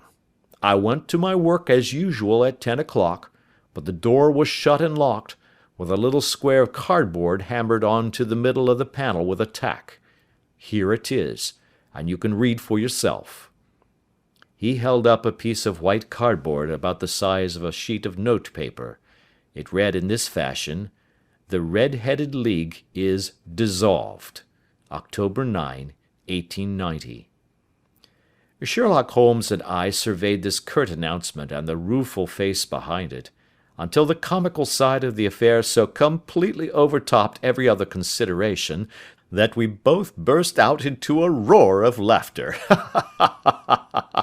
"I cannot see that there is anything very funny," cried our client, flushing up to the roots of his flaming head. "If you can do nothing better than laugh at me, I can go elsewhere." "No, no," cried Holmes, shoving him back into the chair from which he had half risen. "I really wouldn't miss your case for the world. It is most refreshingly unusual. But there is, if you will excuse my saying so, something just a little funny about it. Pray, what steps did you take when you found the card upon the door?" "I was staggered, sir. I did not know what to do. Then I called at the offices round, but none of them seemed to know anything about it. Finally, I went to the landlord, who is an accountant living on the ground floor, and I asked him if he could tell me what had become of the Red-Headed League. He said that he had never heard of any such body. Then I asked him who Mr. Duncan Ross was. He answered that the name was new to him. "Well," said I, "the gentleman at number 4. "What, the red-headed man?" "Yes." "Oh," said he, "his name was William Morris. He was a solicitor, and was using my room as a temporary convenience until his new premises were ready. He moved out yesterday." "Where could I find him?" "Oh, at his new offices? He did tell me the address. Yes, 17 King Edward Street, near St. Paul's." "I started off, Mr. Holmes, but when I got to that address it was a manufactory of artificial knee-caps, and no one in it had ever heard of either Mr. William Morris or Mr. Duncan Ross." "And what did you do then?" asked Holmes. "I went home to Saxe Coburg Square, and I took the advice of my assistant. But he could not help me in any way. He could only say that if I waited I should hear by post. But that was not quite good enough, Mr. Holmes. I did not wish to lose such a place without a struggle. So, as I have heard that you were good enough to give advice to poor folk who were in need of it, I came right away to you." "And you did very wisely," said Holmes. "Your case is an exceedingly remarkable one, and I shall be happy to look into it. From what you have told me, I think it is possible that graver issues hang from it than might at first sight appear." "Grave enough," said Mr. Jabez Wilson. "Why, I have lost £4 a week." "As far as you are personally concerned," remarked Holmes, "I do not see that you have any grievance against this extraordinary league. On the contrary, you are, as I understand, richer by some £30, to say nothing of the minute knowledge which you have gained on every subject which comes under the letter A. You have lost nothing by them." "No, sir, but I want to find out about them, and who they are, and what their object was in playing this prank, if it was a prank, upon me. It was a pretty expensive joke for them, for it cost them £32. "We shall endeavour to clear up these points for you. And first, one or two questions, Mr. Wilson. This assistant of yours, who first called your attention to the advertisement, how long has he been with you?" "About a month, then." "How did he come?" "In answer to an advertisement." "Was he the only applicant?" "No, I had a dozen." "Why did you pick him?" "Because he was handy and would come cheap." "At half wages, in fact?" "Yes." "What is he like, this Vincent Spaulding?" "Small, stout built, very quick in his ways, no hair on his face, though he's not short of 30. Has a white splash of acid upon his forehead." Holmes sat up in his chair in considerable excitement. "I thought as much," said he. "Have you ever observed that his ears are pierced for earrings?" "Yes, sir. He told me that a gipsy had done it for him when he was a lad." Said Holmes, sinking back in deep thought. "He is still with you?" "Oh, yes, sir. I have only just left him." "And has your business been attended to in your absence?" "Nothing to complain of, sir. There's never very much to do of a morning." "That will do, Mr. Wilson. I shall be happy to give you an opinion upon the subject in the course of a day or two. To-day is Saturday, and I hope that by Monday we may come to a conclusion." "Well, Watson," said Holmes, when our visitor had left us, "what do you make of it all?" "I make nothing of it," I answered frankly. "It is a most mysterious business." "As a rule," said Holmes, "the more bizarre a thing is, the less mysterious it proves to be. It is your commonplace featureless crimes which are really puzzling, just as a commonplace face is the most difficult to identify. But I must be prompt over this matter." "What are you going to do, then?" I asked. "To smoke," he answered. "It is quite a three-pipe problem, and I beg that you won't speak to me for 50 minutes." He curled himself up in his chair, with his thin knees drawn up to his hawk-like nose, and there he sat with his eyes closed and his black clay pipe thrusting out like the bill of some strange bird. I had come to the conclusion that he had dropped asleep, and indeed was nodding myself, when he suddenly sprang out of his chair with the gesture of a man who has made up his mind, and put his pipe down upon the mantelpiece. "Sarasate plays at St. James's Hall this afternoon," he remarked. "What do you think, Watson? Could your patient spare you for a few hours?" "I have nothing to do to-day. My practice is never very absorbing." "Then put on your hat and come. I am going through the city first, and we can have some lunch on the way. I observe that there is a good deal of German music on the programme, which is rather more to my taste than Italian or French. It is introspective, and I want to introspect. Come along." We travelled by the Underground as far as Aldersgate, and a short walk took us to Saxe Coburg Square, the scene of the singular story which we had listened to in the morning. It was a poky, little, shabby, genteel place, where 4 lines of dingy 2-storied brick houses looked out into a small railed-in enclosure, where a lawn of weedy grass and a few clumps of faded laurel bushes made a hard fight against a smoke-laden and uncongenial atmosphere.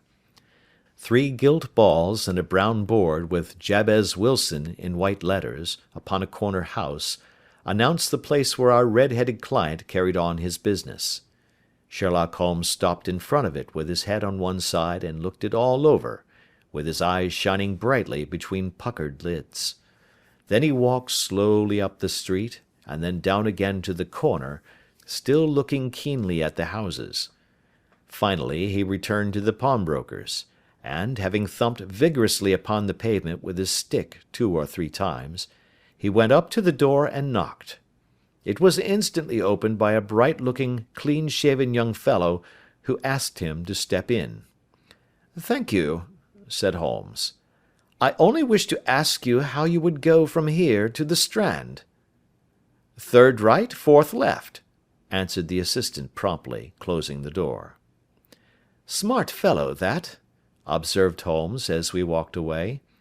"He is, in my judgment, the 4th smartest man in London, and for daring I am not sure that he has not a claim to be 3rd.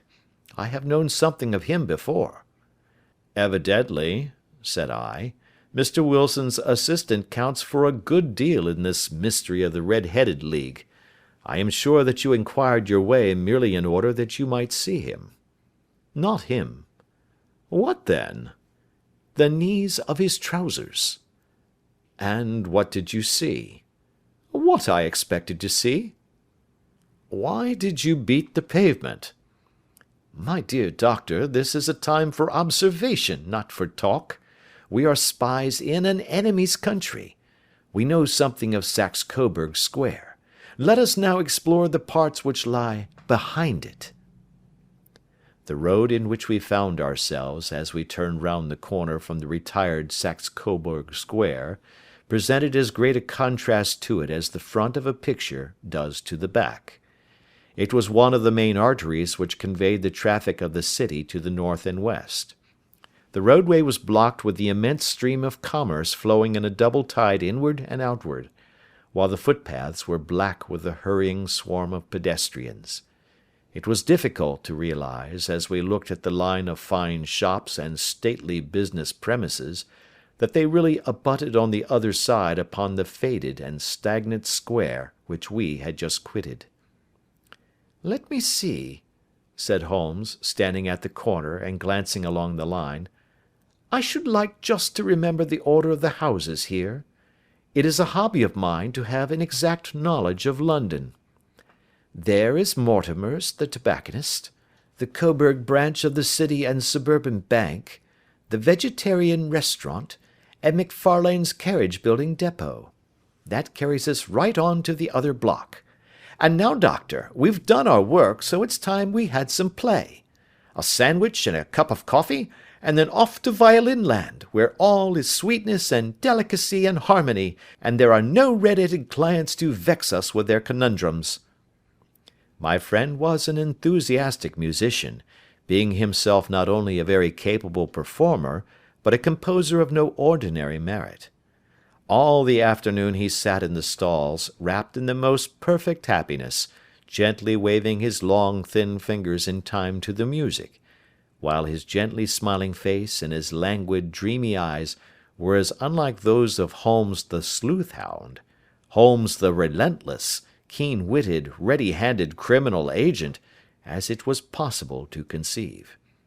In his singular character, the dual nature alternately asserted itself, and his extreme exactness and astuteness represented, as I have often thought, the reaction against the poetic and contemplative mood which occasionally predominated in him. The swing of his nature took him from extreme languor to devouring energy, and as I knew well, he was never so truly formidable as when, for days on end, he had been lounging in his armchair amid his improvisations and his black-letter editions. Then it was that the lust of the chase would suddenly come upon him, and that his brilliant reasoning power would rise to the level of intuition, until those who were unacquainted with his methods would look askance at him as on a man whose knowledge was not that of other mortals. When I saw him that afternoon so enwrapped in the music at St. James's Hall, I felt that an evil time might be coming upon those whom he had set himself to hunt down. "You want to go home, no doubt, Doctor?" he remarked as we emerged. "Yes, it could be as well." "And I have some business to do which will take some hours. This business at Coburg Square is serious." "Why serious?" "A considerable crime is in contemplation. I have every reason to believe that we shall be in time to stop it. But today being Saturday rather complicates matters. I shall want your help tonight." "At what time?" 10 will be early enough. I shall be at Baker Street at 10. "Very well. And, I say, Doctor, there may be some little danger, so kindly put your army revolver in your pocket." He waved his hand, turned on his heel, and disappeared in an instant among the crowd. I trust that I am not more dense than my neighbours, but I was always oppressed with a sense of my own stupidity in my dealings with Sherlock Holmes.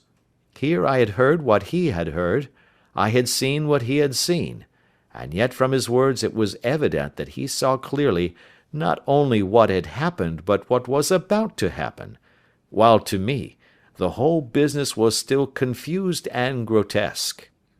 As I drove home to my house in Kensington, I thought over it all, with the extraordinary story of the red-headed copier of the Encyclopaedia, down to the visit to Saxe Coburg Square, and the ominous words with which he had parted from me. What was this nocturnal expedition, and why should I go armed? Where were we going, and what were we to do? I had the hint from Holmes that this smooth-faced pawnbroker's assistant was a formidable man, a man who might play a deep game.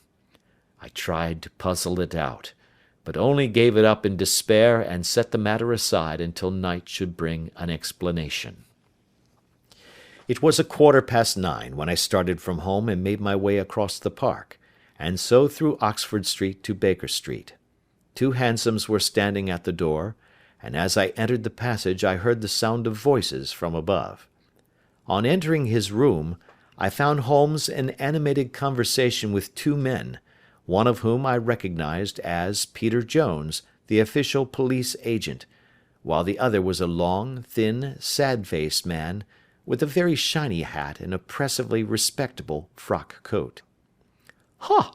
Our party is complete," said Holmes, buttoning up his pea-jacket, and taking his heavy hunting crop from the rack. "Watson, I think you know Mr. Jones of Scotland Yard? Let me introduce you to Mr. Merryweather, who is to be our companion in tonight's adventure." "We're hunting in couples again, Doctor, you see," said Jones in his consequential way. "Our friend here is a wonderful man for starting a chase. All he wants is an old dog to help him do the running down." "I hope a wild goose may not prove to be the end of our chase," observed Mr. Merryweather gloomily. "You may place considerable confidence in Mr. Holmes, sir," said the police agent loftily.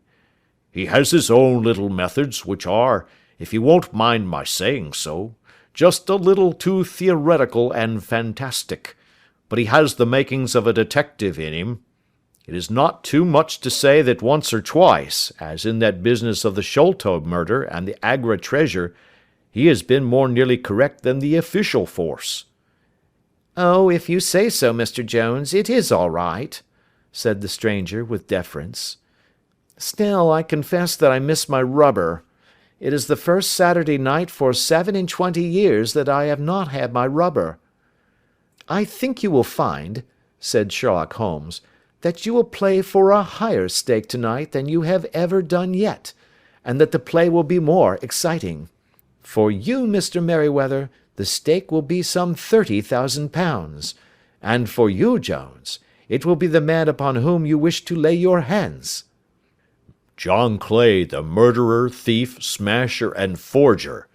He's a young man, Mr. Merryweather, but he is at the head of his profession, and I would rather have my bracelets on him than on any criminal in London. He's a remarkable man, is young John Clay. His grandfather was a royal duke, and he himself has been to Eton and Oxford. His brain is as cunning as his fingers, and though we meet signs of him at every turn, we never know where to find the man himself. He'll crack a crib in Scotland one week, and be raising money to build an orphanage in Cornwall the next. I've been on his track for years and have never set eyes on him yet." "I hope that I may have the pleasure of introducing you tonight. I've had one or two little turns also with Mr. John Clay, and I agree with you that he is at the head of his profession. It is past 10, however, and quite time that we started. If you two will take the first hansom, Watson and I will follow in the second." Sherlock Holmes was not very communicative during the long drive, and lay back in the cab humming the tunes which he had heard in the afternoon. We rattled through an endless labyrinth of gas-lit streets until we emerged into Farrington Street. "We are close there now," my friend remarked. "This fellow Merryweather is a bank director, and personally interested in the matter. I thought it as well to have Jones with us also. He is not a bad fellow, though an absolute imbecile in his profession. He has one positive virtue: he is as brave as a bulldog, and as tenacious as a lobster if he gets his claws upon anyone. Here we are, and they are waiting for us." We had reached the same crowded thoroughfare in which we had found ourselves in the morning. Our cabs were dismissed, and following the guidance of Mr. Merryweather, we passed down a narrow passage and through a side door, which he opened for us. Within there was a small corridor, which ended in a very massive iron gate. This also was opened, and led down a flight of winding stone steps, which terminated at another formidable gate.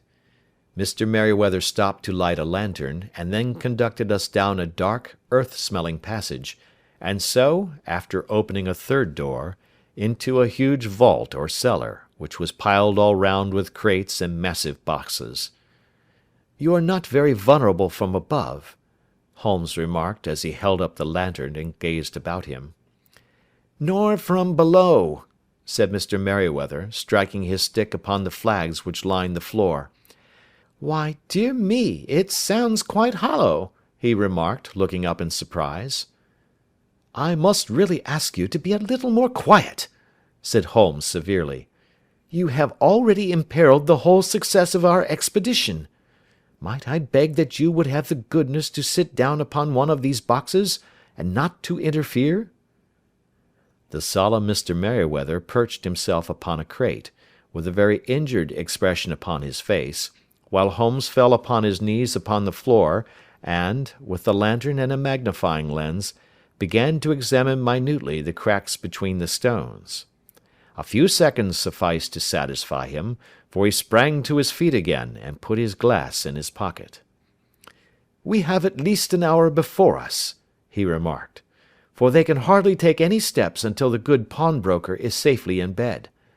Then they will not lose a minute, for the sooner they do their work, the longer time they will have for their escape. We are at present, Doctor, as no doubt you have divined, in the cellar of the City branch of one of the principal London banks. Mr. Merryweather is the chairman of directors, and he will explain to you that there are reasons why the more daring criminals of London should take a considerable interest in this cellar at present." "It is our French gold," whispered the director. "We have had several warnings that an attempt might be made upon it." "Your French gold?" "Yes. We had occasion some months ago to strengthen our resources, and borrowed for that purpose 30,000 Napoleons from the Bank of France. It has become known that we have never had occasion to unpack the money, and that it is still lying in our cellar. The crate upon which I sit contains 2,000 Napoleons packed between layers of lead foil. Our reserve of bullion is much larger at present than is usually kept in a single branch office, and the directors have had misgivings upon the subject." "Which were very well justified," observed Holmes. "And now it is time that we arranged our little plans. I expect that within an hour matters will come to a head. In the meantime, Mr. Merryweather, we must put the screen over that dark lantern." "And sit in the dark?" "I am afraid so. I had brought a pack of cards in my pocket, and I thought that, as we were a partie carrée, you might have your rubber after all. But I see that the enemy's preparations have gone so far that we cannot risk the presence of a light. And, first of all, we must choose our positions. These are daring men, and though we shall take them at a disadvantage, they may do us some harm unless we are careful. I shall stand behind this crate, and do you conceal yourselves behind those. Then, when I flash a light upon them, close in swiftly. If they fire, Watson, have no compunction about shooting them down." I placed my revolver, cocked, upon the top of the wooden case behind which I crouched. Holmes shot the slide across the front of his lantern and left us in pitch darkness, such an absolute darkness as I have never before experienced. The smell of hot metal remained to assure us that the light was still there, ready to flash out at a moment's notice. To me, with my nerves worked up to a pitch of expectancy, there was something depressing and subduing in the sudden gloom, and in the cold, dank air of the vault. "They have but one retreat," whispered Holmes. "That is back through the house into Saxe Coburg Square. I hope that you have done what I asked you, Jones." "I have an inspector and 2 officers waiting at the front door." "Then we have stopped all the holes, and now we must be silent and wait." What a time it seemed! From comparing notes afterwards it was but an hour and a quarter, yet it appeared to me that the night must have almost gone, and the dawn be breaking above us.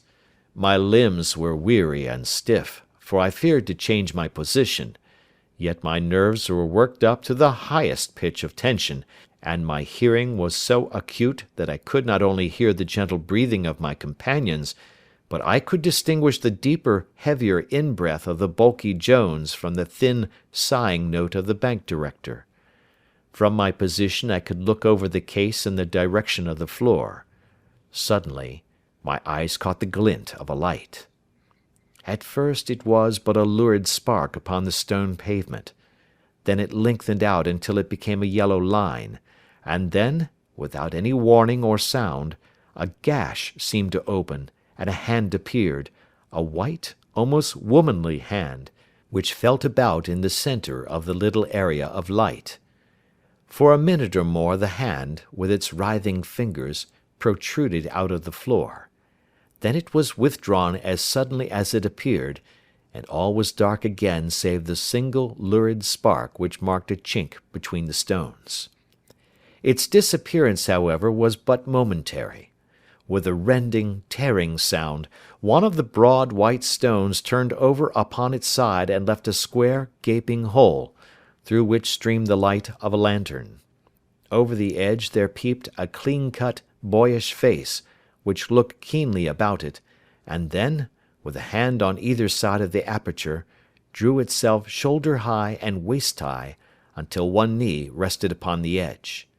In another instant he stood at the side of the hole and was hauling after him a companion, lithe and small like himself, with a pale face and a shock of very red hair. "It's all clear," he whispered. "Have you the chisel and the bags? Great Scott! Jump, Archie, jump, and I'll swing for it." Sherlock Holmes had sprung out and seized the intruder by the collar. The other dived down the hole, and I heard the sound of rending cloth as Jones clutched at his skirts. The light flashed upon the barrel of a revolver, but Holmes's hunting crop came down on the man's wrist, and the pistol clinked upon the stone floor. "It's no use, John Clay," said Holmes blandly. "You have no chance at all." "So I see," the other answered with the utmost coolness. "I fancy that my pal is all right, though I see you have got his coat-tails." "There are 3 men waiting for him at the door," said Holmes. "Oh, indeed. You seem to have done the thing very completely. I must compliment you." "And I you," Holmes answered. "Your red-headed idea was very new and effective." "You'll see your pal again presently," said Jones. "He's quicker at climbing down holes than I am. Just hold out while I fix the derbies." "I beg that you will not touch me with your filthy hands," remarked our prisoner as the handcuffs clattered upon his wrist. "You may not be aware that I have royal blood in my veins. Have the goodness also, when you address me, always to say sir and please." "All right," said Jones with a stare and a snigger. "Well, would you please, sir, march upstairs where we can get a cab to carry your highness to the police station?" "That is better," said John Clay serenely. He made a sweeping bow to the 3 of us, and walked quietly off in the custody of the detective. "Really, Mr. Holmes," said Mr. Merryweather, as we followed them from the cellar, "I do not know how the bank can thank you or repay you. There is no doubt that you have detected and defeated in the most complete manner one of the most determined attempts at bank robbery that have ever come within my experience." "I have had 1 or 2 little scores of my own to settle with Mr. John Clay," said Holmes.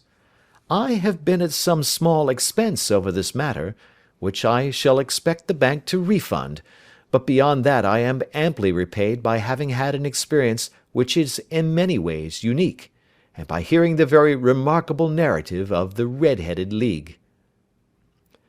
You see, Watson," he explained in the early hours of the morning, as we sat over a glass of whiskey and soda in Baker Street, "it was perfectly obvious from the first that the only possible object of this rather fantastic business of the advertisement of the League, and the copying of the encyclopedia, must be to get this not over-bright pawnbroker out of the way for a number of hours every day. It was a curious way of managing it, but really it would be difficult to suggest a better. The method was no doubt suggested to Clay's ingenious mind by the colour of his accomplice's hair. The £4 a week was a lure which must draw him, and what was it to them, who were playing for thousands? They put in the advertisement, one rogue has the temporary office, the other rogue incites the man to apply for it, and together they manage to secure his absence every morning in the week. From the time that I heard of the assistant having come for half wages, it was obvious to me that he had some strong motive for securing the situation." "But how could you guess what the motive was?" "Had there been women in the house, I should have suspected a mere vulgar intrigue. That, however, was out of the question. The man's business was a small one, and there was nothing in his house which could account for such elaborate preparations, and such an expenditure as they were at. It must, then, be something out of the house. What could it be? I thought of the assistant's fondness for photography, and his trick of vanishing into the cellar. The cellar! There was the end of this tangled clue. Then I made inquiries as to this mysterious assistant, and found that I had to deal with one of the coolest and most daring criminals in London. He was doing something in the cellar, something which took many hours a day for months on end. What could it be, once more? I could think of nothing save that he was running a tunnel to some other building. So far I had got when we went to visit the scene of action. I surprised you by beating upon the pavement with my stick. I was ascertaining whether the cellar stretched out in front or behind. It was not in front. Then I rang the bell, and as I hoped, the assistant answered it. We have had some skirmishes, but we had never set eyes upon each other before. I hardly looked at his face. His knees were what I wished to see. You must yourself have remarked how worn, wrinkled, and stained they were. They spoke of those hours of burrowing. The only remaining point was what they were burrowing for. I walked round the corner, saw the City and Suburban Bank abutted on our friend's premises, and felt that I had solved my problem. When you drove home after the concert, I called upon Scotland Yard and upon the chairman of the bank directors, with the result that you have seen. And how could you tell that they would make their attempt to-night? I asked. Well, when they closed their League offices, that was a sign that they cared no longer about Mr. Jabez Wilson's presence. In other words, that they had completed their tunnel. But it was essential that they should use it soon, as it might be discovered, or the bullion might be removed. Saturday would suit them better than any other day, as it would give them 2 days for their escape. For all these reasons, I expected them to come to-night. You reasoned it out beautifully, I exclaimed in unfeigned admiration. It is so long a chain, and yet every link rings true. It saved me from ennui, he answered, yawning. Alas, I already feel it closing in upon me. My life is spent in one long effort to escape from the commonplaces of existence.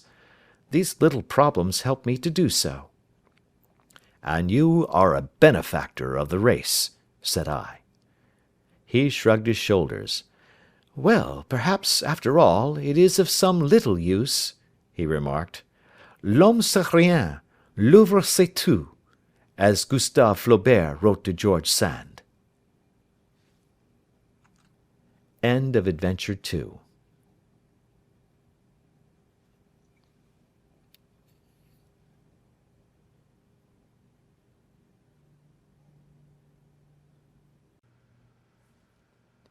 The Adventures of Sherlock Holmes by Sir Arthur Conan Doyle. Adventure 3. A Case of Identity. My dear fellow, said Sherlock Holmes as we sat on either side of the fire in his lodgings at Baker Street, life is infinitely stranger than anything which the mind of man could invent.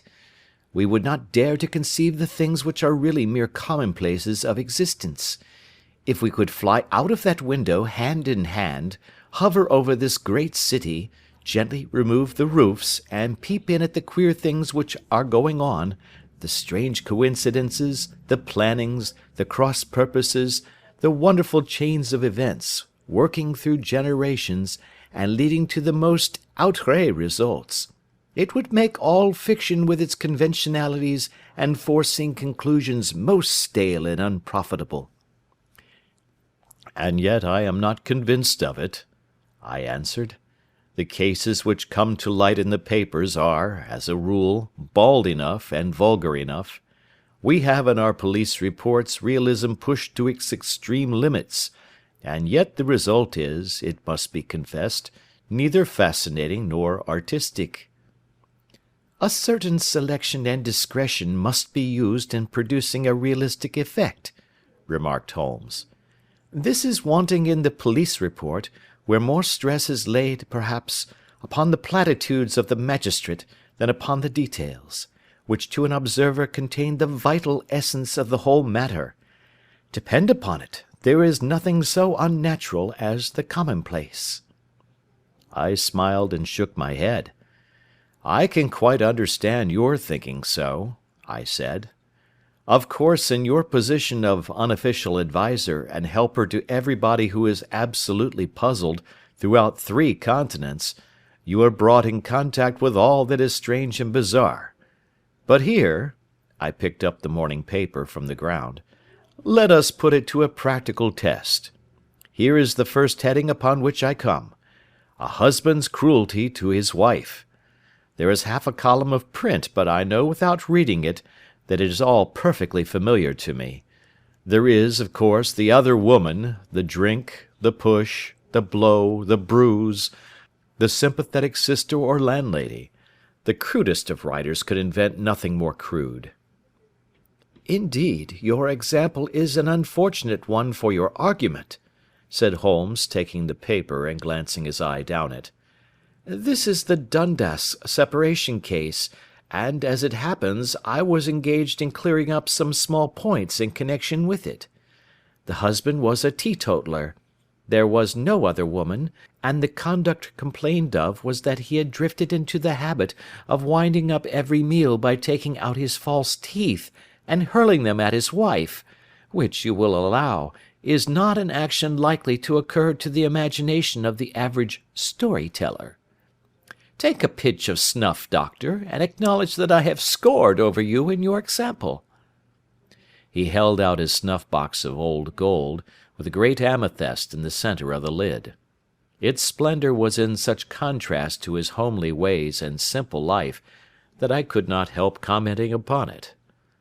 "Ah," said he, "I forgot that I had not seen you for some weeks.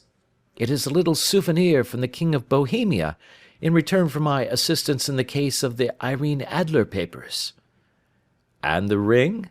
I asked, glancing at a remarkable brilliant which sparkled upon his finger.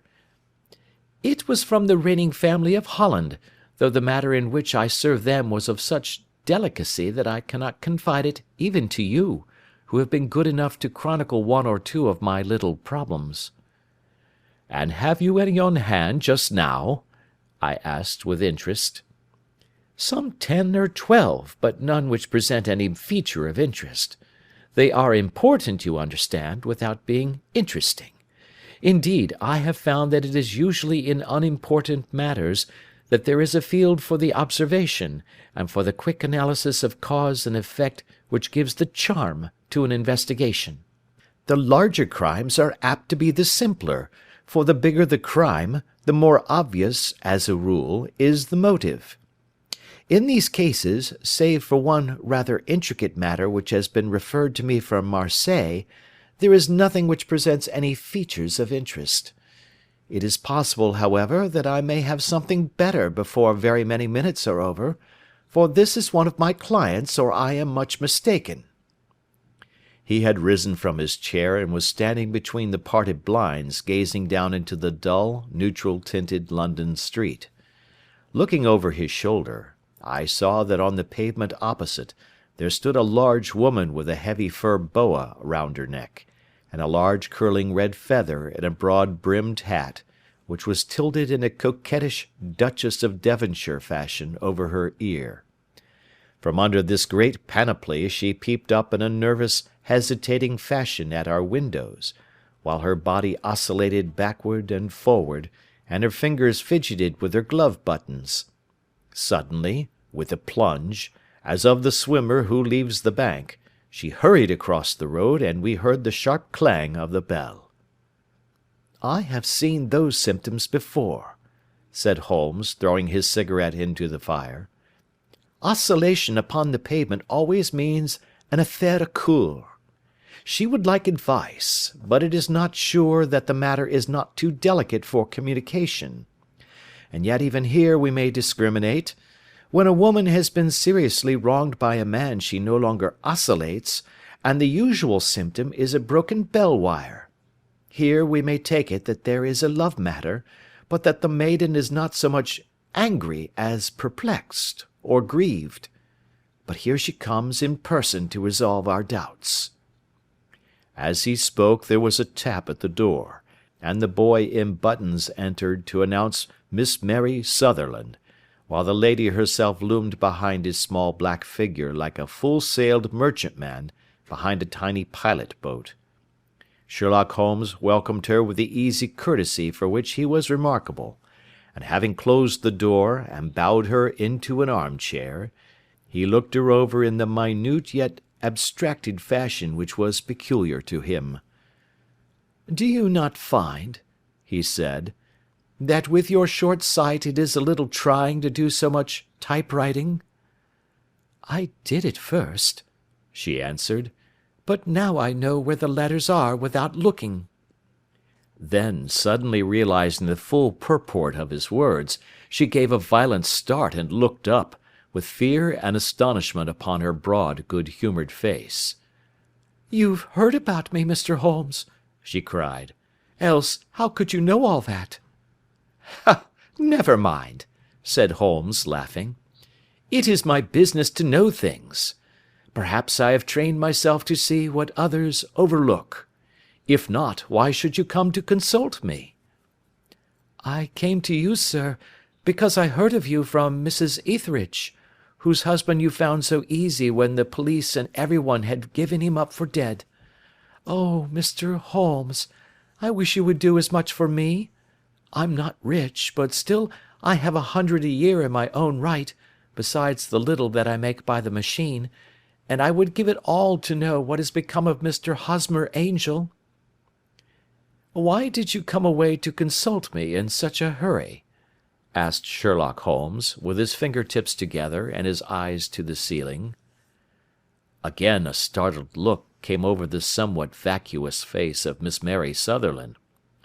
"Yes, I did bang out of the house," she said, "for it made me angry to see the easy way in which Mr. Winbank, that is, my father, took it all. He would not go to the police, and he would not go to you, and so at last, as he would do nothing, and kept on saying that there was no harm done, it made me mad, and I just on with my things and came right away to you."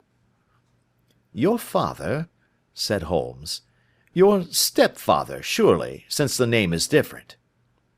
"Yes, my stepfather. I call him father, though it sounds funny, too, for he is only 5 years and 2 months older than myself." "And your mother is alive?"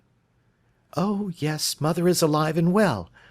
I wasn't best pleased, Mr. Holmes, when she married again so soon after father's death, and a man who was nearly 15 years younger than herself. Father was a plumber in the Tottenham Court Road, and he left a tidy business behind him, which mother carried on with Mr. Hardy, the foreman, but when Mr. Windibank came he made her sell the business, for he was very superior, being a traveller in wines. They got £4,700 for the goodwill and interest, which wasn't near as much as father could have got if he had been alive." I had expected to see Sherlock Holmes impatient under this rambling and inconsequential narrative, but, on the contrary, he had listened with the greatest concentration of attention. "Your own little income," he asked, "does it come out of the business?" "Oh, no, sir.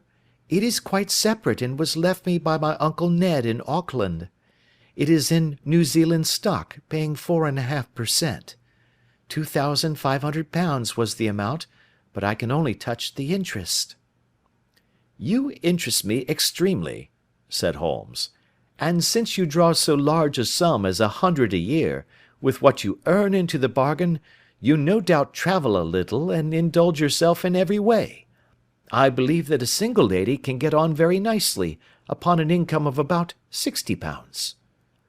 "I could do with much less than that, Mr. Holmes, but you understand that as long as I live at home I don't wish to be a burden to them, and so they have the use of the money just while I am staying with them. Of course, that is only just for the time. Mr. Windibank draws my interest every quarter and pays it over to mother, and I find that I can do pretty well with what I earn at typewriting. It brings me 2d. a sheet, and I can often do from 15 to 20 sheets in a day." "You have made your position very clear to me," said Holmes. "This is my friend, Dr. Watson, before whom you can speak as freely as before myself. Kindly tell us now all about your connection with Mr. Hosmer Angel." A flush stole over Miss Sutherland's face, and she picked nervously at the fringe of her jacket. "I met him first at the gasfitters' ball," she said. "They used to send father tickets when he was alive, and then afterwards they remembered us, and sent them to mother. Mr. Windibank did not wish us to go. He never did wish us to go anywhere. He would get quite mad if I wanted so much as to join a Sunday school treat. But this time I was set on going, and I would go, for what right had he to prevent? He said the folk were not fit for us to know, when all father's friends were to be there, and he said that I had nothing fit to wear, when I had my purple plush that I had never so much as taken out of the drawer. At last, when nothing else would do, he went off to France upon the business of the firm, but we went, mother and I, with Mr. Hardy, who used to be our foreman, and it was there I met Mr. Hosmer Angel." "I suppose," said Holmes, "that when Mr. Windibank came back from France, he was very annoyed at your having gone to the ball." "Oh, well, he was very good about it. He laughed, I remember, and shrugged his shoulders, and said there was no use denying anything to a woman, for she would have her way." "I see. Then at the gasfitters' ball you met, as I understand, a gentleman called Mr. Hosmer Angel." "Yes, sir.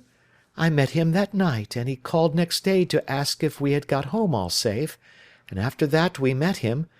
That is to say, Mr. Holmes, I met him twice for walks, but after that father came back again, and Mr. Hosmer Angel could not come to the house any more." "No?" "Well, you know father didn't like anything of the sort. He wouldn't have any visitors if he could help it, and he used to say that a woman should be happy in her own family circle. But then, as I used to say to mother, a woman wants her own circle to begin with, and I had not got mine yet." "But how about Mr. Hosmer Angel? Did he make no attempt to see you?" "Well, father was going off to France again in a week, and Hosmer wrote and said that it would be safer and better not to see each other until he had gone. We could write in the meantime, and he used to write every day. I took the letters in the morning, so there was no need for father to know." "Were you engaged to the gentleman at this time?" "Oh, yes, Mr. Holmes. We were engaged after the first walk that we took. Hosmer, Mr. Angel, was a cashier in an office in Leadenhall Street, and—" "What office?" "That's the worst of it, Mr. Holmes. I don't know." "Where did he live, then?" "He slept on the premises." "And you don't know his address?" "No, except that it was Leadenhall Street." "Where did you address your letters, then?" "To the Leadenhall Street post office, to be left till called for. He said that if they were sent to the office he would be chaffed by all the other clerks about having letters from a lady, so I offered to typewrite them, like he did his, but he wouldn't have that, for he said that when I wrote them they seemed to come from me, but when they were typewritten he always felt that the machine had come between us. That will just show you how fond he was of me, Mr. Holmes, and the little things that he would think of." "It was most suggestive," said Holmes. "It has long been an axiom of mine that the little things are infinitely the most important. Can you remember any other little things about Mr. Hosmer Angel?" "He was a very shy man, Mr. Holmes. He would rather walk with me in the evening than in the daylight, for he said that he hated to be conspicuous. Very retiring and gentlemanly he was. Even his voice was gentle. He'd had the quinsy and swollen glands when he was young, he told me, and it had left him with a weak throat and a hesitating, whispering fashion of speech. He was always well dressed, very neat and plain, but his eyes were weak just as mine are, and he wore tinted glasses against the glare." "Well, and what happened when Mr. Windibank, your stepfather, returned to France?" "Mr. Hosmer Angel came to the house again, and proposed that we should marry before father came back. he was in dreadful earnest, and made me swear, with my hands on the Testament, that whatever happened I would always be true to him. Mother said he was quite right to make me swear, and that it was a sign of his passion. Mother was all in his favour from the first, and was even fonder of him than I was. Then, when they talked of marrying within the week, I began to ask about father, but they both said never to mind about father, but just to tell him afterwards, and mother said she would make it all right with him. I didn't quite like that, Mr. Holmes. It seemed funny that I should ask his leave, as he was only a few years older than me, but I didn't want to do anything on the sly, so I wrote to father at Bordeaux, where the company has its French offices, but the letter came back to me on the very morning of the wedding." "It missed him, then?" "Yes, sir, for he had started to England just before it arrived." "Ha! That was unfortunate. Your wedding was arranged, then, for the Friday. Was it to be in church?" "Yes, sir, but very quietly. It was to be at St. Saviour's, near King's Cross, and we were to have breakfast afterwards at the St. Pancras Hotel. Hosmer came for us in a hansom, but as there were two of us, he put us both into it and stepped himself into a four-wheeler, which happened to be the only other cab in the street. We got to the church first, and when the four-wheeler drove up we waited for him to step out, but he never did, and when the cabman got down from the box and looked, there was no one there. The cabman said that he could not imagine what had become of him, for he had seen him get in with his own eyes. That was last Friday, Mr. Holmes, and I have neither seen nor heard anything since then to throw any light upon what has become of him." "It seems to me that you have been very shamefully treated," said Holmes. "Oh, no, sir. He was too good and kind to leave me so. Why, all the morning he was saying to me that, whatever happened, I was to be true, and that even if something quite unforeseen occurred to separate us, I was always to remember that I was pledged to him, and that he would claim his pledge sooner or later. It seemed strange talk for a wedding morning, but what has happened since gives a meaning to it." "Most certainly it does. Your own opinion is, then, that some unforeseen catastrophe has occurred to him?" "Yes, sir. I believe that he foresaw some danger, or else he would not have talked so, and then I think that what he foresaw happened." "But you have no notion as to what it could have been?" "None." "One more question. How did your mother take the matter?" "She was angry, and said that I was never to speak of the matter again." "And your father? Did you tell him?" "Yes, and he seemed to think, with me, that something had happened, and that I should hear of Hosmer again. As he said, what interest could any one have in bringing me to the doors of the church, and then leaving me? Now, if he had borrowed my money, or if he had married me and got my money settled on him, there might be some reason, but Hosmer was very independent about money, and never would look at a shilling of mine. And yet, what could have happened? And why could he not write? Oh, it drives me half mad to think of it, and I can't sleep a wink at night." She pulled a little handkerchief out of her muff, and began to sob heavily into it. "I shall glance into the case for you," said Holmes, rising, "and I have no doubt that we shall reach some definite result. Let the weight of the matter rest upon me now, and do not let your mind dwell upon it further. Above all, try to let Mr. Hosmer Angel vanish from your memory, as he has done from your life." "Then you don't think I'll see him again?" "I fear not." "Then what has happened to him?" "You will leave that question in my hands. I should like an accurate description of him, and any letters of his which you can spare." "I advertised for him in last Saturday's Chronicle," said she. "Here is the slip, and here are 4 letters from him." "Thank you. And your address?" "Number 31 Lion Place, Camberwell." "Mr. Angel's address you never had, I understand. Where is your father's place of business?" "He travels for Westhouse and Marbank, the great claret importers of Fenchurch Street." "Thank you. You have made your statement very clearly. You will leave the papers here, and remember the advice which I have given you. Let the whole incident be a sealed book, and do not allow it to affect your life." "You are very kind, Mr. Holmes, but I cannot do that. I shall be true to Hosmer. He shall find me ready when he comes back." For all the preposterous hat and the vacuous face, there was something noble in the simple faith of our visitor which compelled our respect. She laid her little bundle of papers upon the table and went her way, with a promise to come again whenever she might be summoned.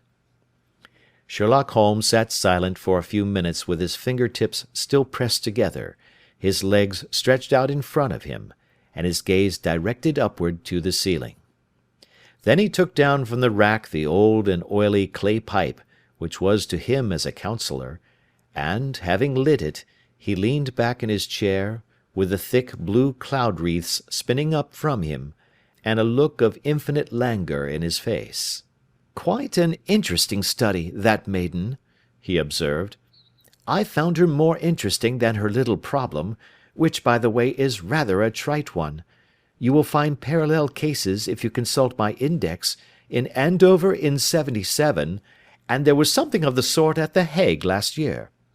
Old as is the idea, however, there were one or two details which were new to me, but the maiden herself was most instructive." "You appeared to read a good deal upon her which was quite invisible to me," I remarked. "Not invisible, but unnoticed, Watson. You did not know where to look, and so you missed all that was important. I can never bring you to realize the importance of sleeves, the suggestiveness of thumbnails, or the great issues that may hang from a bootlace. Now, what did you gather from that woman's appearance? Describe it." "Well, she had a slate-coloured, broad-brimmed straw hat, with a feather of a brickish red. Her jacket was black, with black beads sewn upon it, and a fringe of little black jet ornaments. Her dress was brown, rather darker than coffee colour, with a little purple plush at the neck and sleeves. Her gloves were greyish and were worn through at the right forefinger. Her boots I didn't observe. She had small, round, hanging gold earrings, and a general air of being fairly well-to-do in a vulgar, comfortable, easy-going way." Sherlock Holmes clapped his hands softly together, and chuckled. "'Pon my word, Watson, you are coming along wonderfully. You have really done very well indeed. It is true that you have missed everything of importance, but you have hit upon the method, and you have a quick eye for colour. Never trust to general impressions, my boy, but concentrate yourself upon details. My first glance is always at a woman's sleeve. In a man it is perhaps better first to take the knee of the trouser.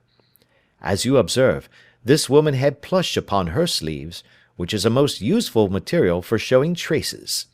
The double line a little above the wrist, where the typewriter presses against the table, was beautifully defined.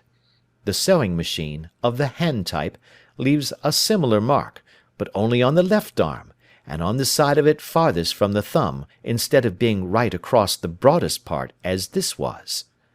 I then glanced at her face, and, observing the dint of a pince-nez at either side of her nose, I ventured to remark upon short sight in typewriting, which seemed to surprise her." "It surprised me." "But surely it was obvious. I was then much surprised and interested on glancing down to observe that, though the boots which she was wearing were not unlike each other, they were really odd ones, the one having a slightly decorated toe-cap, and the other a plain one. One was buttoned only in the 2 lower buttons out of 5, and the other at the 1st, 3rd, and 5th.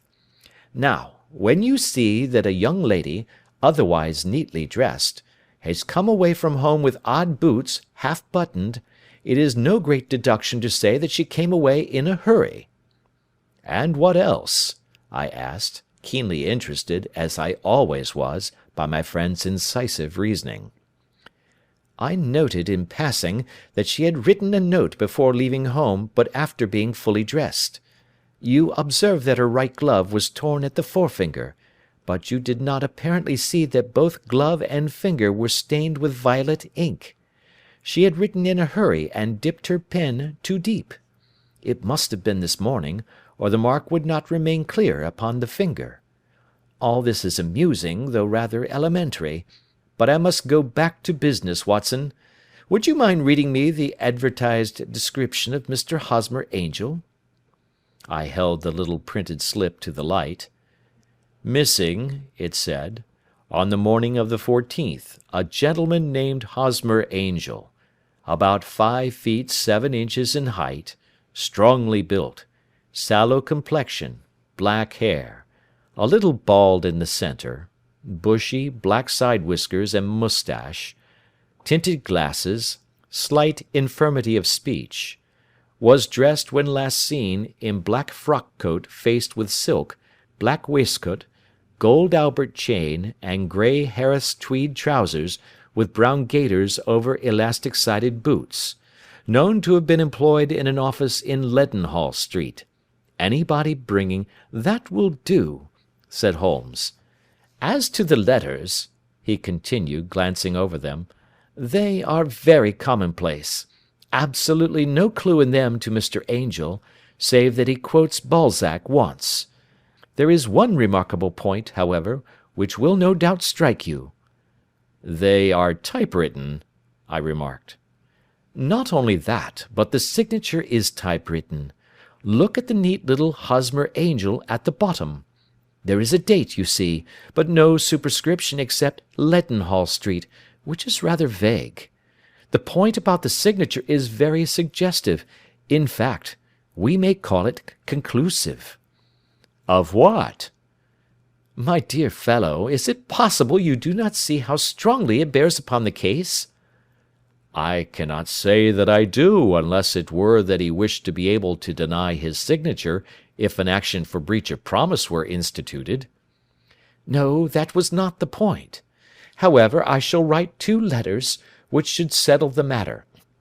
One is to a firm in the city, the other is to the young lady's stepfather, Mr. Windibank, asking him whether he could meet us here at 6 o'clock to-morrow evening. It is just as well that we should do business with the male relatives.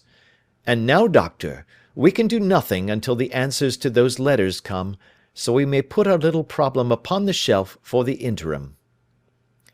I had had so many reasons to believe in my friend's subtle powers of reasoning and extraordinary energy in action, that I felt that he must have some solid grounds for the assured and easy demeanour with which he treated the singular mystery which he had been called upon to fathom. Once only had I known him to fail, in the case of the King of Bohemia and the Irene Adler photograph. But when I looked back to the weird business of the sign of 4, and the extraordinary circumstances connected with the study in scarlet, I felt that it would be a strange tangle indeed which he could not unravel. I left him then, still puffing at his black clay pipe, with the conviction that when I came again on the next evening, I would find that he held in his hands all the clues which would lead up to the identity of the disappearing bridegroom of Miss Mary Sutherland. A professional case of great gravity was engaging my own attention at the time, and the whole of next day I was busy at the bedside of the sufferer. It was not until close upon 6 o'clock that I found myself free, and was able to spring into a hansom and drive to Baker Street, half afraid that I might be too late to assist at the dénouement of the little mystery. I found Sherlock Holmes alone, however, half asleep, with his long, thin form curled up in the recesses of his armchair. A formidable array of bottles and test-tubes, with the pungent, cleanly smell of hydrochloric acid, told me that he had spent his day in the chemical work which was so dear to him. "Well, have you solved it?" I asked as I entered. "Yes, it was the bisulfate of baryta." "No, no, the mystery!" I cried. "Oh, that! I thought of the salt that I had been working upon. There was never any mystery in the matter, though, as I said yesterday, some of the details are of interest. The only drawback is that there is no law, I fear, that can touch the scoundrel." "Who was he, then, and what was his object in deserting Miss Sutherland?" The question was hardly out of my mouth, and Holmes had not yet opened his lips to reply, when we heard a heavy footfall in the passage and a tap at the door. "This is the girl's stepfather, Mr. James Windibank," said Holmes.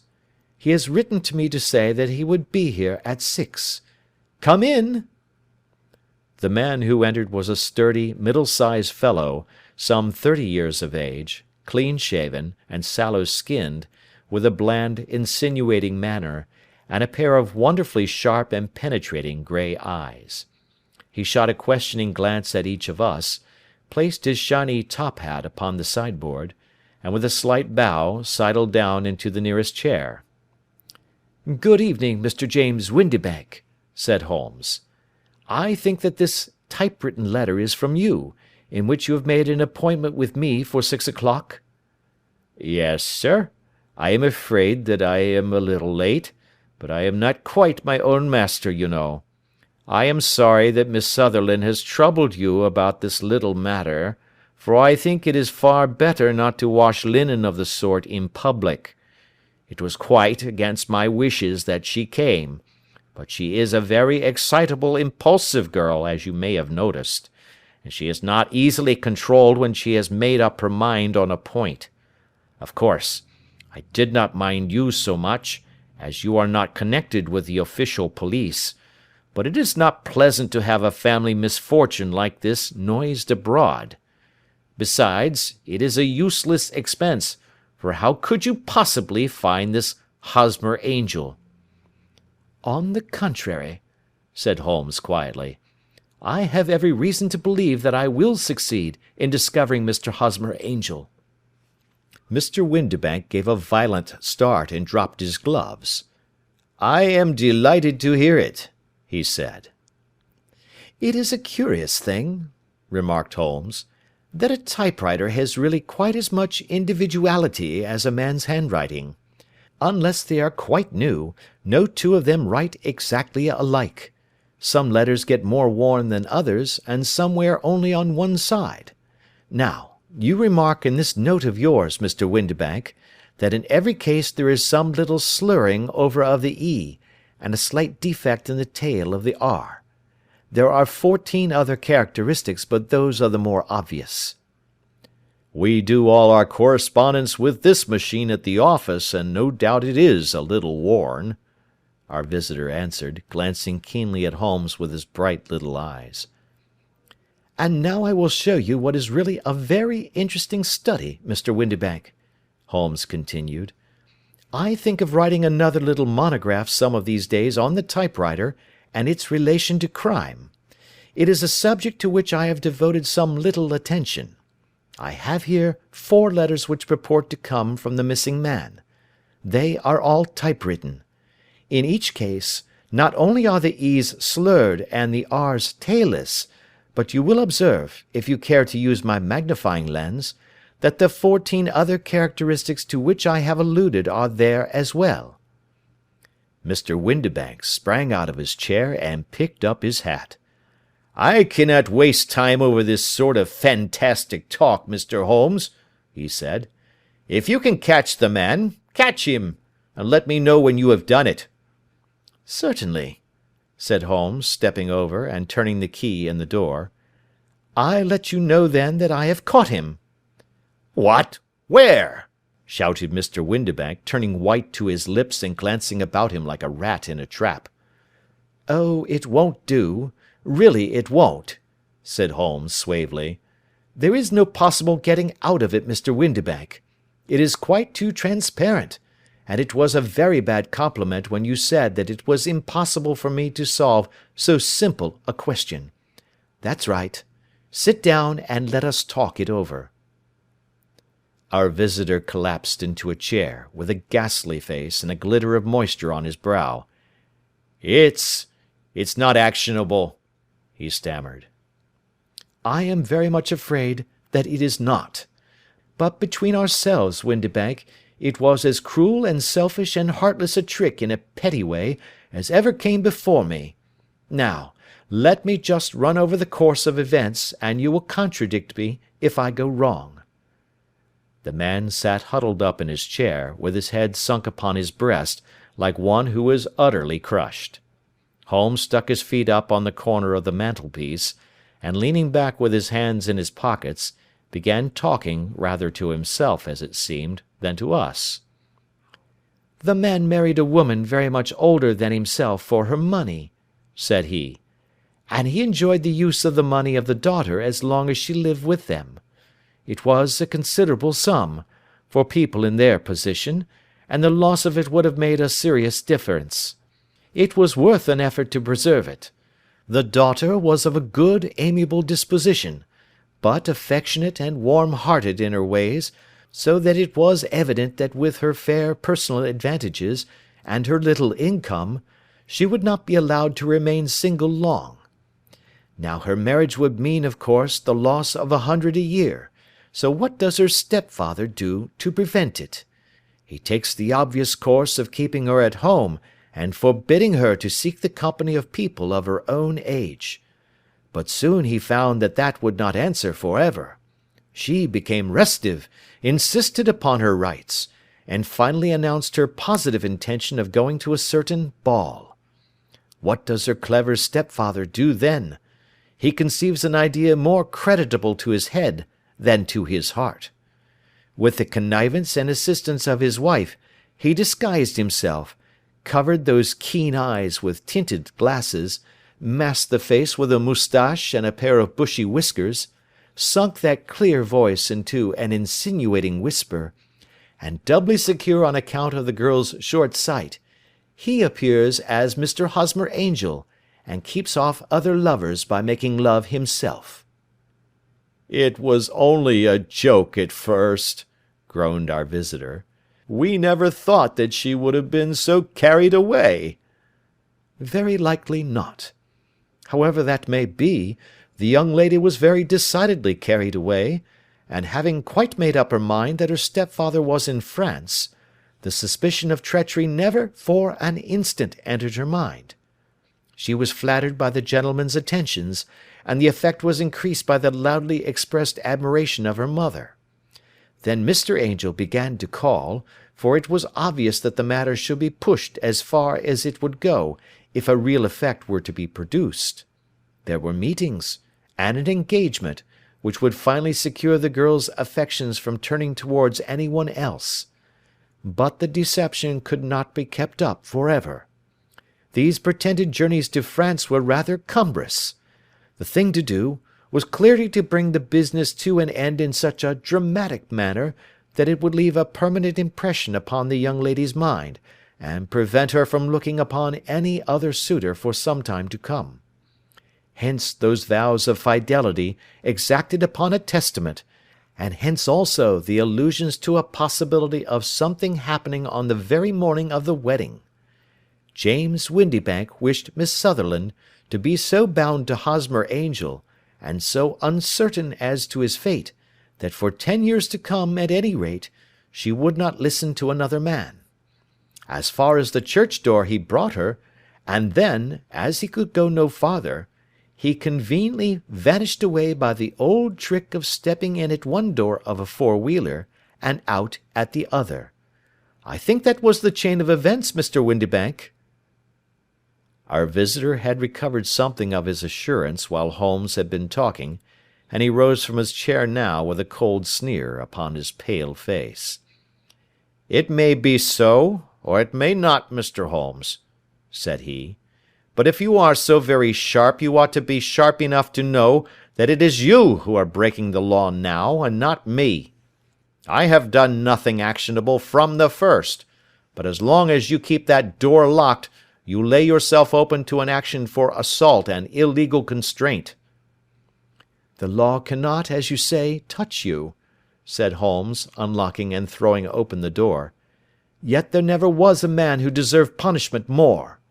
If the young lady has a brother or a friend, he ought to lay a whip across your shoulders, by Jove," he continued, flushing up at the sight of the bitter sneer upon the man's face. "It is not part of my duties to my client, but here's a hunting crop handy, and I think I shall just treat myself to—" He took 2 swift steps to the whip, but before he could grasp it there was a wild clatter of steps upon the stairs, the heavy hall door banged, and from the window we could see Mr. James Windibank running at the top of his speed down the road. "There's a cold-blooded scoundrel," said Holmes, laughing, as he threw himself down into his chair once more. "That fellow will rise from crime to crime until he does something very bad and ends on a gallows. The case has, in some respects, been not entirely devoid of interest." "I cannot now entirely see all the steps of your reasoning," I remarked. "Well, of course it was obvious from the first that this Mr. Hosmer Angel must have some strong object for his curious conduct, and it was equally clear that the only man who really profited by the incident, as far as we could see, was the stepfather.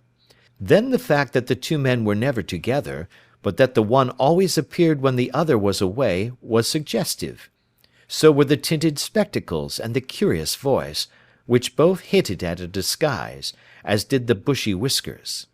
My suspicions were all confirmed by his peculiar action in typewriting his signature, which, of course, inferred that his handwriting was so familiar to her that she would recognize even the smallest sample of it. You see, all these isolated facts, together with many minor ones, all pointed in the same direction." "And how did you verify them?" "Having once spotted my man, it was easy to get corroboration. I knew the firm for which this man worked. Having taken the printed description, I eliminated everything from it which could be the result of a disguise, the whiskers, the glasses, the voice, and I sent it to the firm, with a request that they would inform me whether it answered to the description of any of their travellers. I had already noticed the peculiarities of the typewriter, and I wrote to the man himself at his business address, asking him if he would come here. As I expected, his reply was typewritten and revealed the same trivial but characteristic defects. The same post brought me a letter from Westhouse and Marbank, of Fenchurch Street, to say that the description tallied in every respect with that of their employee, James Windibank. Voilà tout." "And Miss Sutherland?" "If I tell her she will not believe me. You may remember the old Persian saying, 'There is danger for him who taketh the tiger cub, and danger also for whoso snatches a delusion from a woman.' There is as much sense in Hafiz as in Horace, and as much knowledge of the world." End of Adventure 3.